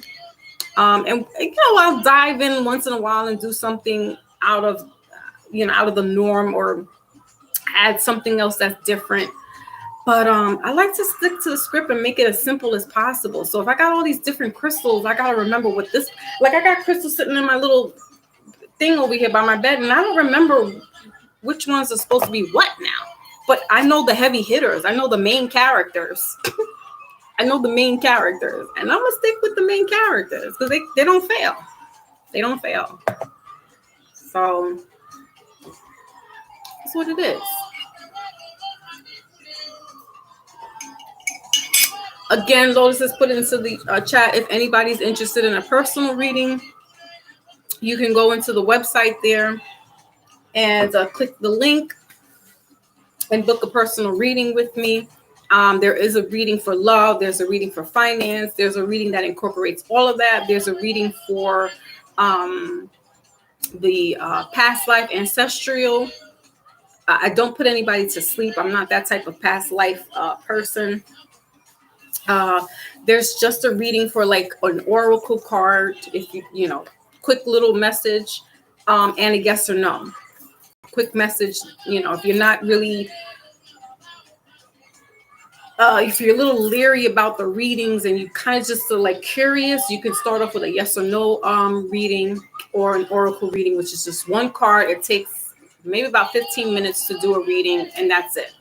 And if you're interested and it piques your interest and you feel like the message resonates, then you could book a longer, maybe a 3-card spread, or graduate to a 5-card spread. And that incorporates everything, whatever messages are needed to be brought to you, health wise, finances, romance. So yes. Oh, thank you, Lotus. Yeah, we had a very interesting reading. So the way I do the past life reading is I have a deck that says past life. I'll show you guys. And it's basically just reading these cards and getting the information. But I'm not putting anybody to sleep. I'm not, designated for that. I don't have a license. But it's more of what your ancestors want you to know, or what they, what your ancestors were doing a couple of generations ago. And, it would make sense if somebody was a medicine woman and you're into spirituality now. It's like that's what I'm saying. It's like one of those kind of things where it's not too far off the beaten path. I don't know if you could be reincarnated as Michael Jackson. I don't know. Or, Marilyn Monroe or something like that. That's not the kind of past life that I work with. I work with more of your bloodline, your DNA, where it's more of a connection that way. Not you could be very well be incarnated as somebody, I don't know, somebody else. But that's where you would be put to sleep. You would have somebody who actually knows what they're doing. And that's called regression, past life regression. I don't do that. And I have a disclaimer. I do not do that. I will not do that. I do not know how to do that. So I'm not going to act like I know. And then that's not, I don't play those games. But this is more like, look, it has medicine woman here, right? The cards they're pretty cool. And if some things don't make sense for you, then it's just not you. Like, I know Lotus and I were trying to, here we go. We were trying to understand that. And I was like, what? But it's a cool little deck that I thought would be an essential add to my readings. We got Atlantis here, love life. So there could have been, past love life here. We got angels, ships. So it's just, a different bunch. But I don't use them in my everyday. I don't use this deck when I'm doing the midweeks. This is specifically for personal reading. So if you want a past life reading, you can book that with me. That's about an hour. Everything is under $45. So, take a look. If you're interested, book. And then I have just specific love readings. If anybody's just interested in love, matters of the heart, romance. They want to find out if their boo is coming. Or they want to find out, can I get rid of this boo? There's an app for that. Finances. We could talk about finances. I have a reading specifically just for finance.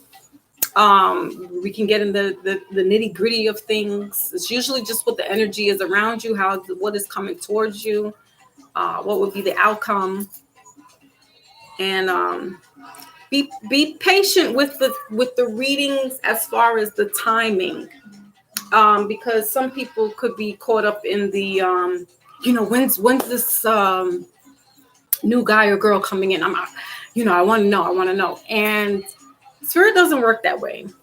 It's all divine timing. It's all when it's supposed to happen. So people, we get impatient and we want to know right away, am I going to get this job? Or, am I getting a raise? Like, when is that coming? What does that look like? How is that looking? And it's like, it's more or less like reading into the card, like, maybe springtime, maybe the summer, right? Because this is Leo energy. So you just got to kind of like wing it and just be like, all right, you got your reading, put it on the shelf, reflect back at it, take notes, because I don't have a way that you can record and keep the reading. So if you would like, you could just take notes And that's most people do that automatically. When I got a reading, they got their little notebook out, the notepad. I'll be like, y'all are on it. I don't even have to say anything. They just, okay, I'm ready. Pink, she's able to get her off on, well, we used to do it before the website. We would do it where she would record it. So she definitely goes back and gets back to the videotape of things.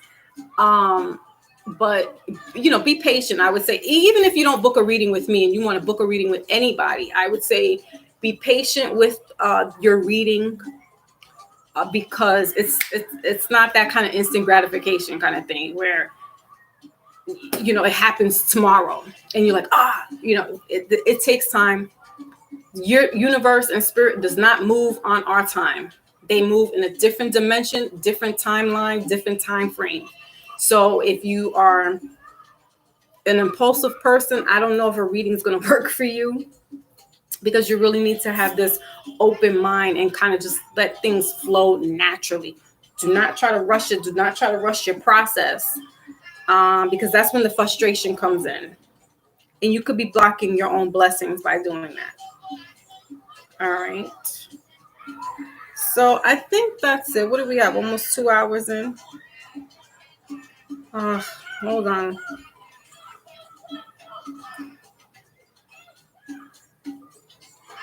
If anybody wants to get a reading before we head out, you can put your name in the chat. It's a quick little mini reading.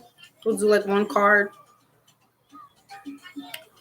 And if not, then we will close out the reading, the live.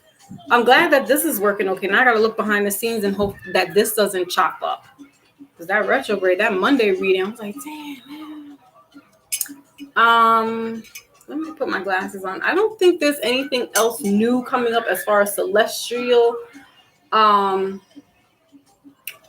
Besides Mercury retrograde still being in the mix and in Gemini, it's going to be peaking.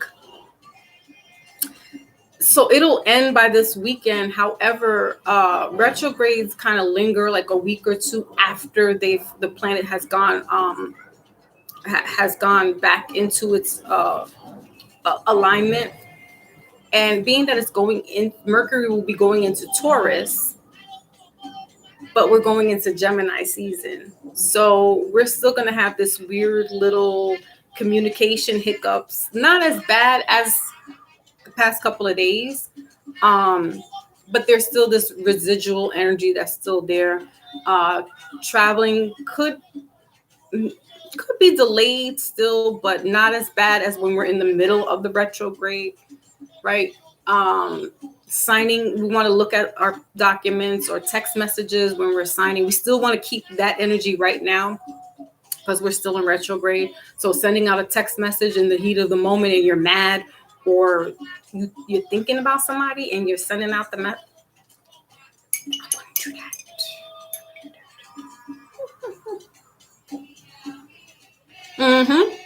That's right. Very happy. Yep.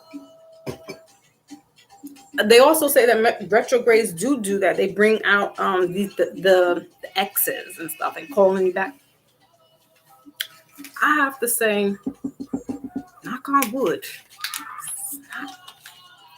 none of the retrograde, any of those Mercury retrogrades, it does not do that to me. I'm like, thank God. So we're going to be going into Gemini season. But Mercury retrograde is kind of be tapering off, but it's still going to be lingering. So just a few things to remember. I don't think there's anything else. Okay, yeah. There's a solar eclipse, but that's going to be in November.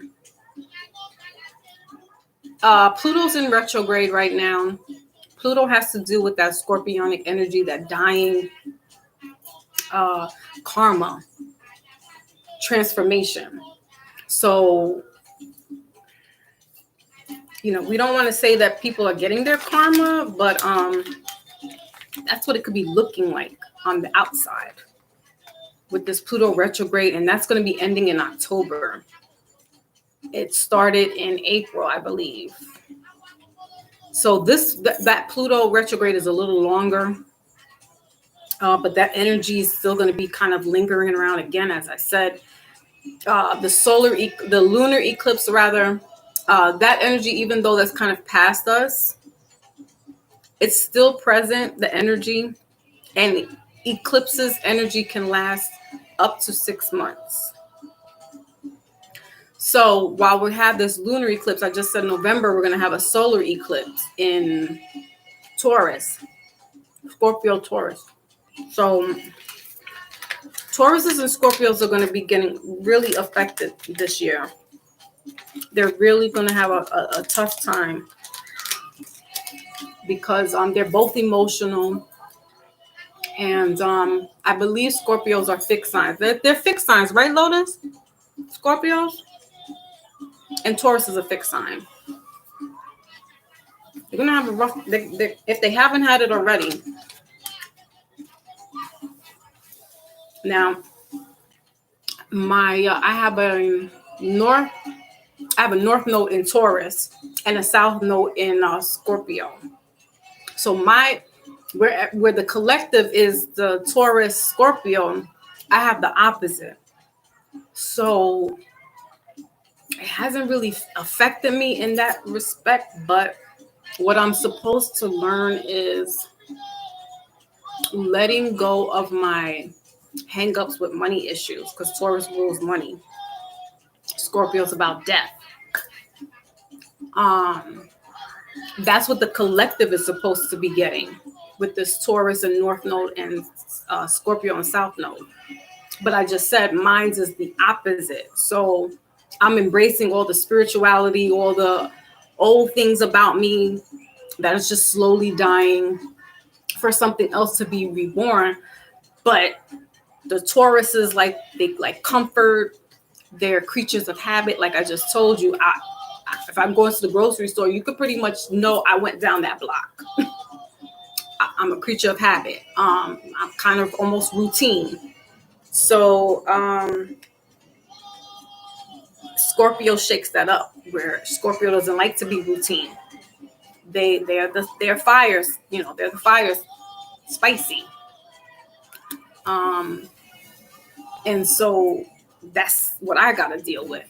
But the collective, because that's where the North Node is now, is in Taurus. People are either getting better financially, or they might be having a hard time at the moment. Scorpio is a fixed sign, right? Okay.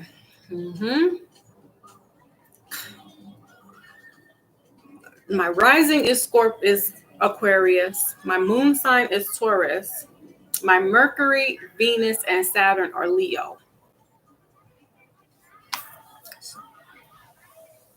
Yeah. I can't wait for this North Node and stuff to end. This Taurus. The only thing I can say is that I have an issue with right now. It's just, like that. The issue with I would say it's kind of like financial, like just and I had to be careful too, because I was like, ooh, I wanted, like, certain stocks were like dropping, and I'm like, ooh, I could put money in there, and I was just like, I had to take my own advice, like, don't put anything in just yet, because everything is up and down, up and down, up and down. And that's that Scorpio and Taurus energy with the stock markets, with the Bitcoin, with the Dojo, whatever, all those other financial crypto things. Now, we should hold off a little bit longer if we can, doing any type of financial investments to that scale, because things might look good, but it's fluctuating back and forth right now. It's fluctuating. So you just want to chill, watch whatever stocks that you're interested in, follow it. But otherwise, fixed signs. So, okay, good question though. That's not at all. So each element has their own, not each element. There are three, I I forgot the name of how it's positioned, but it's fixed signs, mutable, and cardinal. So fixed signs, because you're in Aquarius. Fixed sign would be like somebody who's kind of like stuck, fixed. They're very hard to budge one way or the other. It takes a lot for them to make certain kind of moves. They almost live like a fight or flight kind of energy where, they could be so erratic that it's like, the unexpected, but for the most part, they kind of like stay routine. I don't want to say basic, but fixed signs would just be kind of like that. They're kind of like stuck in the mud, especially a Taurus. Tauruses are very, and Leos, they're kind of just my way or the highway kind of thing, and they kind of stay with it. So they can also cut their blessings as well, because there could be opportunities for them. And I've had this problem, because I said I got more fixed and fire energy than anything. Even though I'm born in July and I'm a Cancer sign, when I did my chart and broke it down, I have more fire, I have more Leo energy and fixed than anything. So I can be my own worst enemy, because there could be opportunities, but because I'm so like stuck in the mud, I have to it almost has to be like a life or death situation for me to like really budge. Cardinal signs are the leaders. They, like a Cancer, Libras, they are the leaders. They take charge. They don't have a problem making big decisions and moves, as opposed to a fixed sign. Mutable signs would be Pisces for sure. I'm not sure if Sagittarius is a mutable sign, but mutable means that they can flow either way, and that they just really flow really good. They don't have a problem taking charge or kind of staying put. So the fixed and the cardinals are two polars that they're opposite of each other, but they're almost the same. Cardinals kind of will just, because they can be in this leader type position, they might not see the flow of things, because they're there to take charge. Where a Pisces they can see both aspects. They can see being a leader, and they can see being like grounded and staying fixed. So that's really what it is. I forgot what they stick to their own habits as well. Exactly. Mutable signs are adaptable, correct, and willing to take the change. Yeah, that's exactly it. They like to they have no problem doing that. A fixed sign will definitely be like, listen, I gotta think about this. I'll get back to you. They'll call you back up. So we doing this or not? You like, yeah, no, I'm gonna get back to you though. I gotta really, that's the fix. Or they can really just be real spontaneous, and it'd be like, well, damn, why didn't you let me know that you was going there? Why didn't you tell me? And the fixed sign will be like, I don't know, I just felt like it. So they kind of live fight or flight as well. The seat of their pants, and they kind of, when they move, they do move. I have to say that.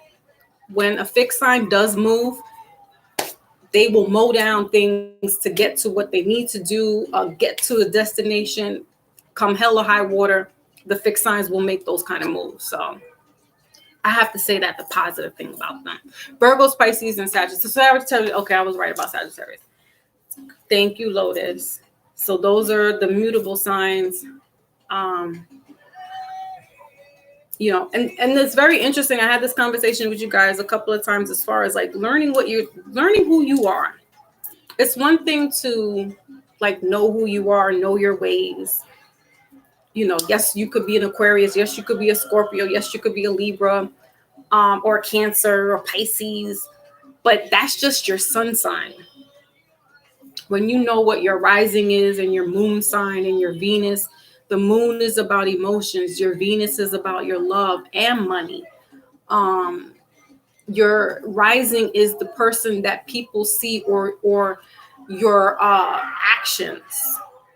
So like I said, I have more fixed energy and fire energy than I do water signs. I got Scorpio and Cancer, and that's it out of my whole chart. And I have a lot of fixed fire signs in my 6th house, and 6th house has to do with your home life.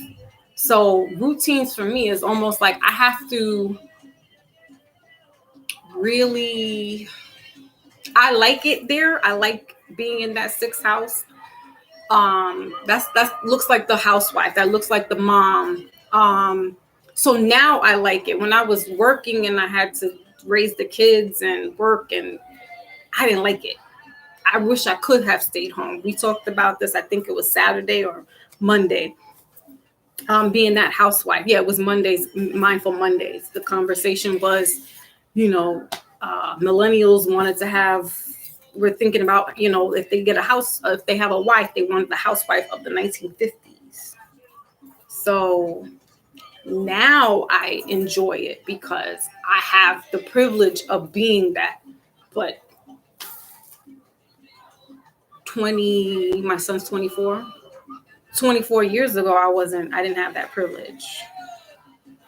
So your 1st house is your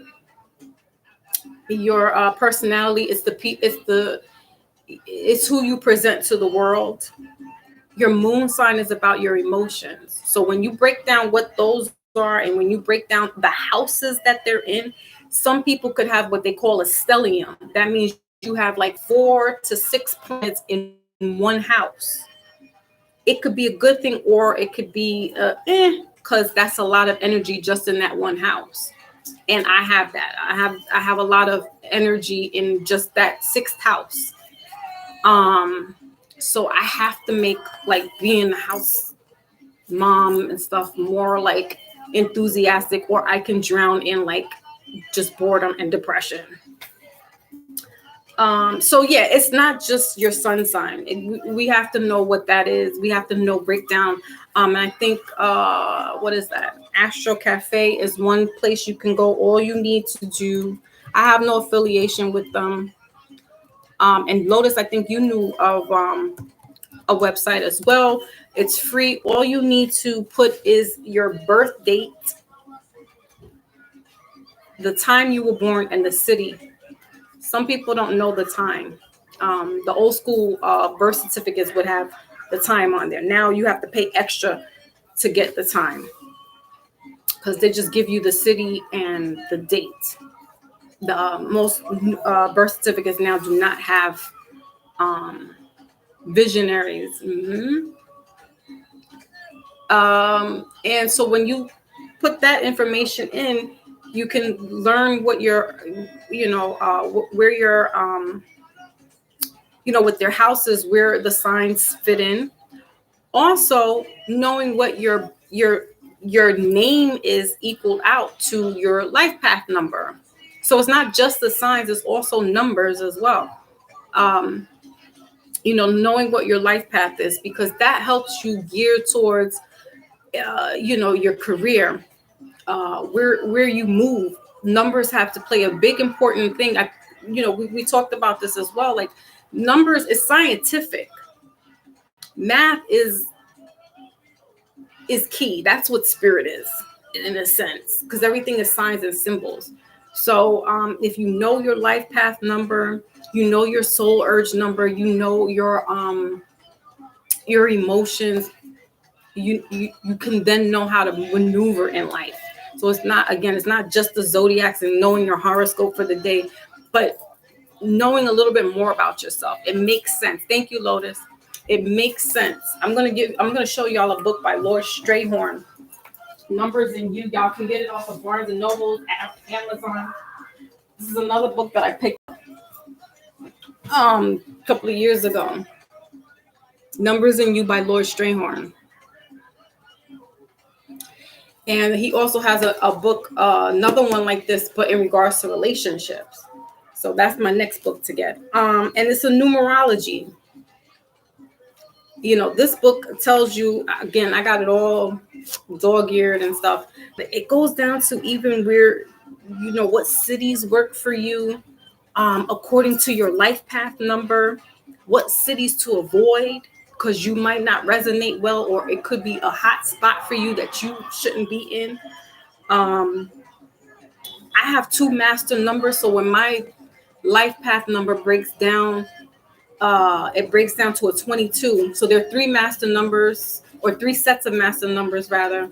11 is one, 22 is another, and 33. Master number 33 is like the Christ-like energy. It's this evolution of you kind of really being, for better lack of words, Christ-like. Very conscientious. You're on your soul path, your soul journey. Like, you have accomplished a lot, spiritually speaking. Master number 22 is the builder, because that breaks down to 4. So that's foundation. That's sometimes starting from scratch and having to build up, knocking down a few blocks and get back up. And master number 11 is the teacher and the psychic. So my soul path, or my soul urge, is 11. So again, it makes sense. Like, why am I on this journey? And my life path is 22.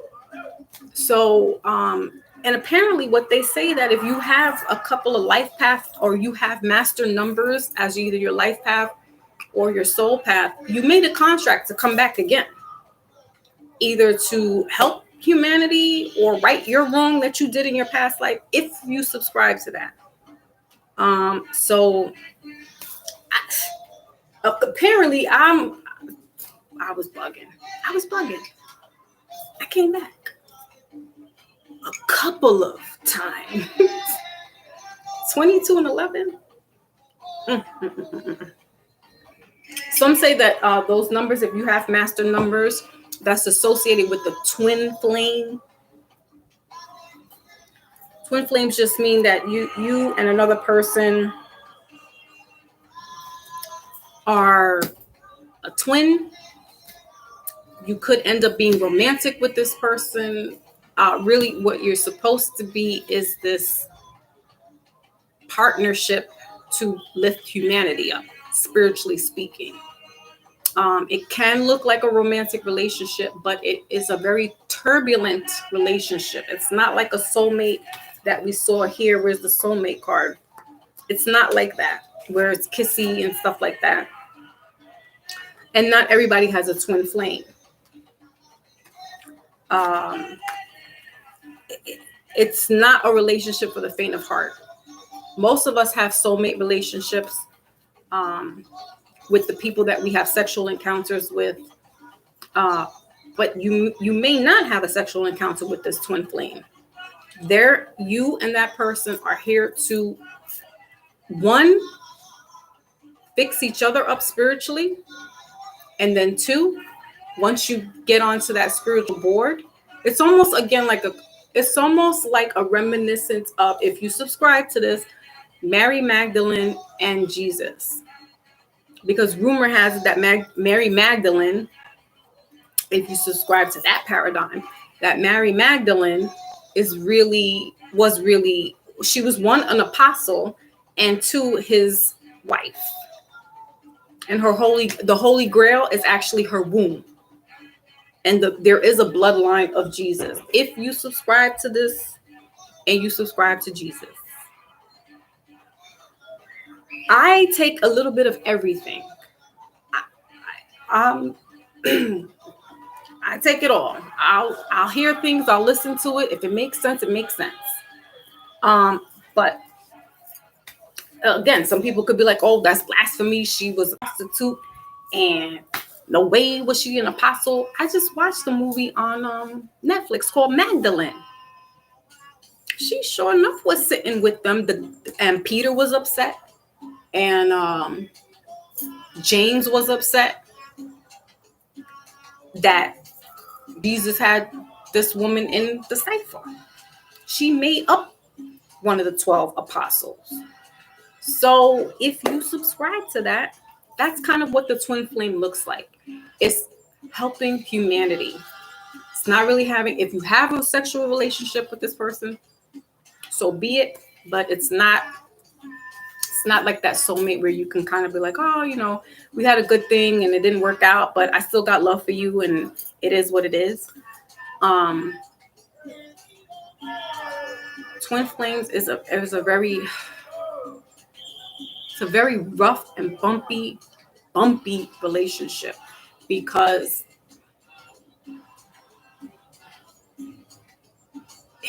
it's somebody mirroring your behavior. If no one has checked you on the things that you do, and you kind of been coasting in life, kind of being just you, and no one has really told you about yourself in a relationship, if you ever were to be the person that has a twin flame, you're not going to like it, because they're going to give you what you are. And it's not on purpose. This is spiritually designed specifically for this twin flame couple. Because what they have to do is kill the ego so that their spirit can rise and ascend, and they ascend together. And then what they do is work together. If they don't work together, they're supposed to be here to elevate each other's spiritual energy. And then if it doesn't work out, then they take off and they do what they were called to do, spiritually speaking, but to uplift humanity. So what can that look like? Example, it could look like somebody being a reader and the other twin may be doing Reiki healing or Reiki healing, or they could be selling, holistic stuff, right? Or they could be teaching metaphysics, or, teaching yoga. So that's what it looks like. But it's a weird thing. And I kind of know what it is, but it's not for the faint of heart. I got to say that. It's just not for the faint of heart. So if you have these master numbers in your chart, most likely you are a twin.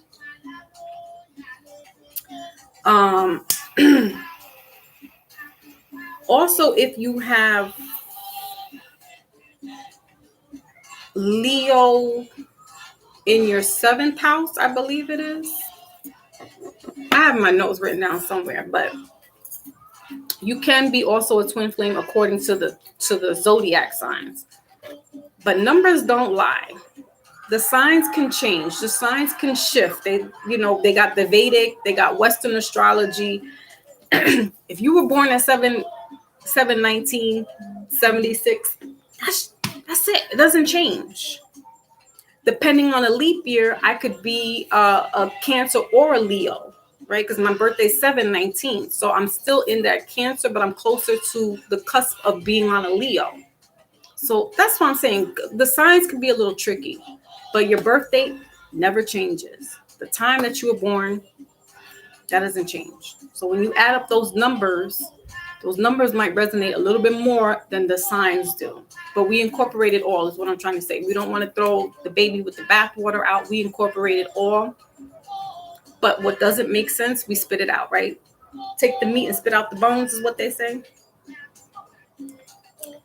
So that's what it's looking like. So incorporate a little bit of everything, be open-minded to a little bit of everything. What doesn't resonate, then don't make it fit. Some people are really like gung-ho on this whole twin flame thing, where they're like, because it's this newest thing that they're hearing about. And it's like, but I want my twin flame. You don't understand that that's not a relationship you really want to. If you can't handle it, if you're not emotionally and spiritually mature enough to handle a regular relationship, that twin flame, you are not going to cut it. It's going to look like a runner and a chaser. It's going to be always this off balance until they finally let go of all the other issues that they got going on. They could be in a relationship. You could be in a relationship, right? Soulmates, you can kind of like end it, and then that's like, all right, I've always got love for this person, and y'all may meet up again.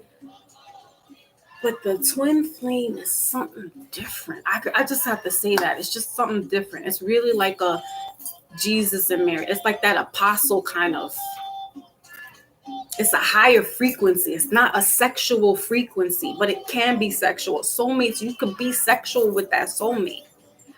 But twin flames is really more about spirit. But you know, sexual healing. You might need some sexual healing from your twin flame. Right. Lotus. I didn't know about that until it hit me. And I think that's what propelled my spiritual evolution as well. Because that was starting to make sense. I was like,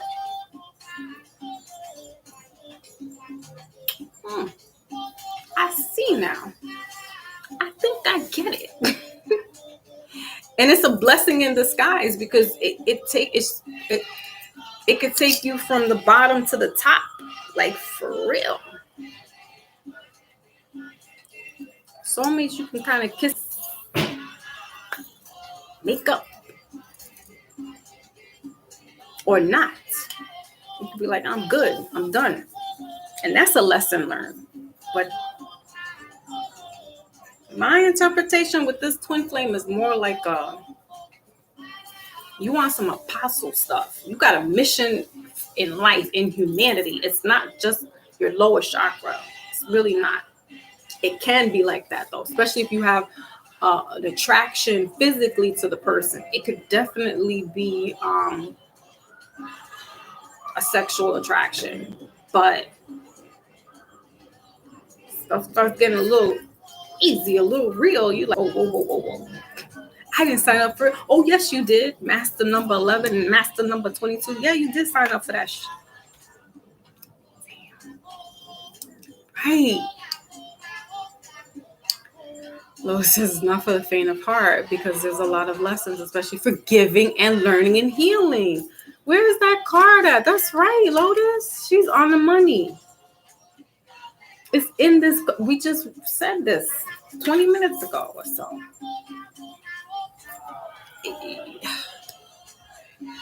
You know, and if you're a fixed sign, it's going to be a little harder for you to forgive. You may learn the lesson, but you're like, forgive, nah. Or they forgive, but they don't forget. That's me. I don't forget. I'll forgive, but I don't forget. Got a Rolodex. On December 15th, 1999. Lilith. So Lilith is she is your sexual energy, but she is what you need to heal sexually. Now, if you're creating, she's good to work with, the Lilith energy. My Lilith is in Aries, and apparently that's like one of the best. I'm like, oh my God, it all makes sense now. Again, being the teenage mom, because Lilith and Aries are very almost hypersexual. But Lilith is where you want to either you had a problem sexually or you want to create some kind of magic using sex magic. That's Lilith is the best.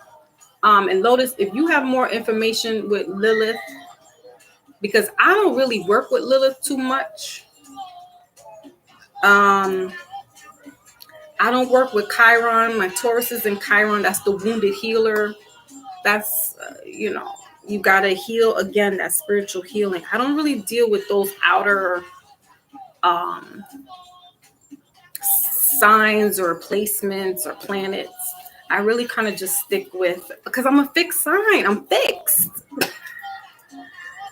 I really just stay in my moon, my Venus, Mercury, and my rising. And my rising is Aquarius. So I'm always in my head. I'm always thinking. I'm always like and then Aquarius is fixed. My Mercury is in Leo. It's fixed. My moon is in Taurus. That's fixed. It's not a nice place. It's not a good place I got master numbers and fixed signs. Like, please, somebody help. When they say, Jesus, take the wheel. Jesus, please. Yeah, my mom was doing, I don't know what her and Creator and who else up there had planned out for me, but they was like, listen, she's coming back. Or I made a deal. It's like, yeah, I'll come back. Yeah, I'm gonna help humanity out. I'm gonna help them out. So hopefully I don't come back again, because maybe this is now what I'm supposed to be doing. So hopefully I don't come back again. I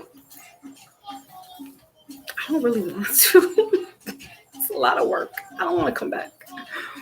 Not familiar with Lilith. Yeah, she's on it.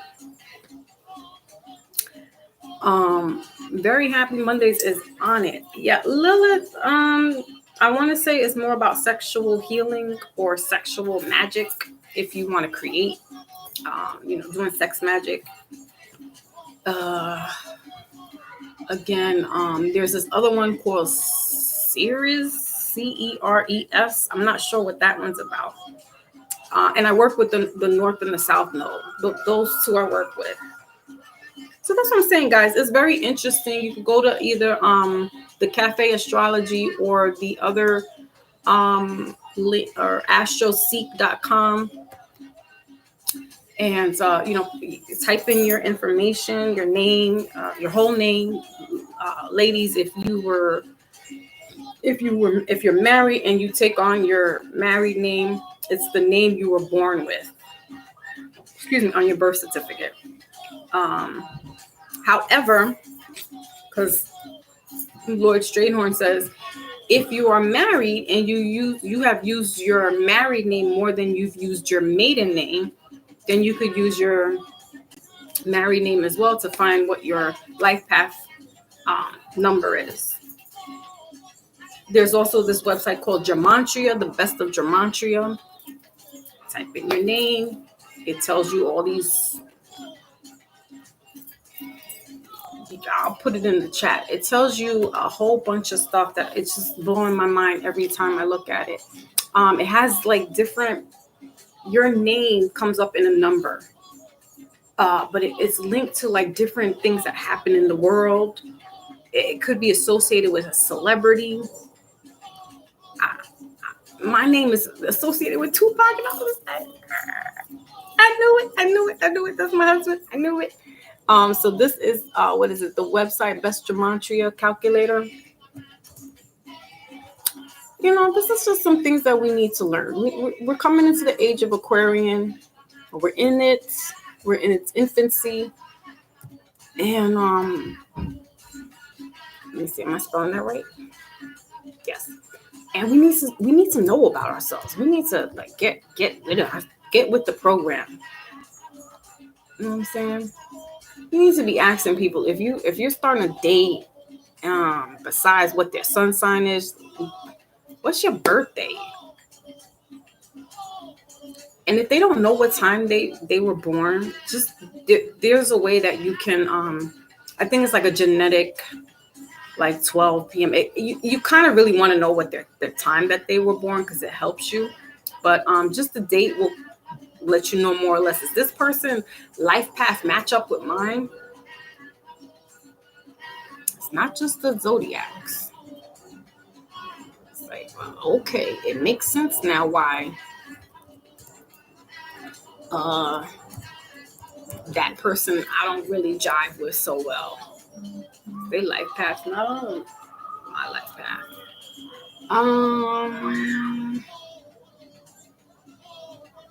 Right, very happy. Yes. Lilith, again, if you subscribe to that pantheon, Lilith happened to be the first wife. And apparently the story is that, she was that Oya kind of energy. She's boisterous. She, sexually, it's, hey, we both flipping the script. I'm not going to just lay down. And she was created equally. So again, it's kind of like that twin flame. They have these same Patakis, pantheons, stories that they all mimic this twin flame, but they're not telling us that. And when we start looking back, love her. When you start looking at those pantheons, then it's like, oh, that's a twin flame energy, right? So Adam and Lilith were husband and wife. She wasn't born from his rib. They were created together, twins, if you will. She wasn't liking this being this supposedly domestic kind of, subservient. Oya and Shango are not like that. That's why Shango had other wives other than Oya, because she's the warrior, she's the boisterous, she's gonna go toe to toe with you. She's got your back, and that's the Lilith storyline. Like, we're equals here. So you lay down and let me get on top. Adam wasn't happy with this. Apparently he complained. God said, go sleep. When you wake up, I'm going to get this other piece, your rib. Create a woman out of that. And when you think about the rib is right here, right? The ribs are down at the side. So he or she, God, made Eve lesser. They want us to think, the story makes us think that Eve is, his wife, and they're equals. But when you listen to how she was created, she's coming out of the rib.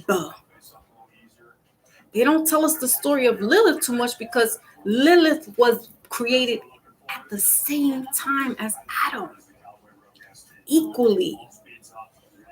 So Eve is this best wife, but then you see how they flipped the script with Eve and was like, oh, she didn't listen. And she bit the apple. She was told not to. So at the end, she still... So, we have this conversation on Raz Girls platform, because we were talking about religion. Religion can get a little hairy, because these books are man-made. They're up for interpretation, and it's one of those beat you in the head with it.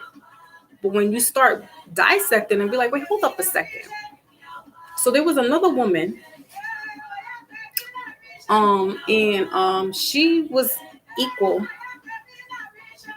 See, and when you look at certain religions, the wife is subservient.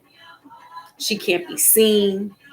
That's why I didn't want to go into being a Muslim, because when I started reading and I was like really going to go into converting, I was like, hold up. You want me to walk how many steps behind that man? I didn't grow up that way. So for me, it wasn't going to work. I don't think that I could be that subservient. I'm not like that now. So to be, walking behind and not saying anything and kind of just being put in my place. Yes, we should all know our places. But I'm like, damn, no, I'm equal. That's why I'm like, in that feminist aspect, yes, I believe that we have equal opportunities just like the next person, man or woman. But does that mean that that woman should be doing everything that the man is doing? Ew.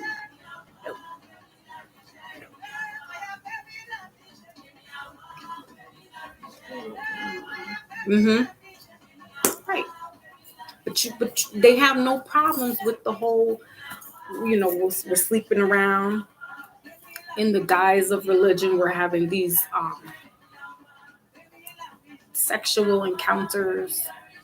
It's like, come on, stop it. It's not fitting the narrative. Like, you can't sit here. That's what I'm saying. We're in the age of Aquarius right now. It was the age of Pisces, and that was the belief. So whatever I told you, you're going to believe it. But this age is feminine energy, and that feminine energy that's Lilith coming back. That's Big Mama coming back. Like, no, now y'all going to know the truth. You're going to hear my truth. It's not what he said. It's what really happened. Or it's my version of the story now. So you can hear his side and my side, and you can take this knowledge however best it fits you. Right?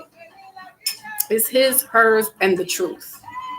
So it's his story was for a long time. Now it's going to be her story. Now we're going to hear her out. We're going to hear what the divine feminine has to say and how that plays out.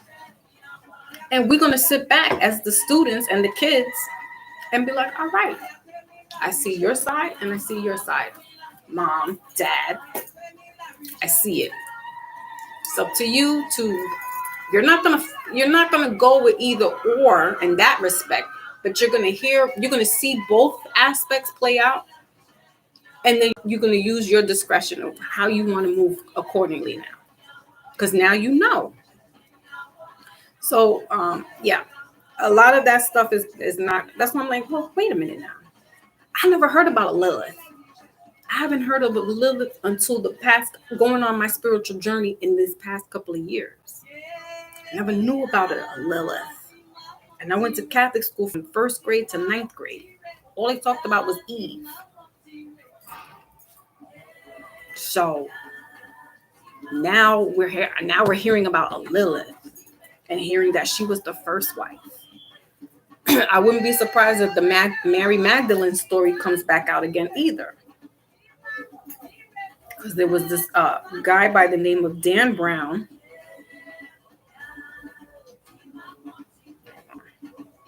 One is like a blue, I forgot what the name of this is. See, that's what I'm saying. I got these stones and I can't remember, but this is the obsidian.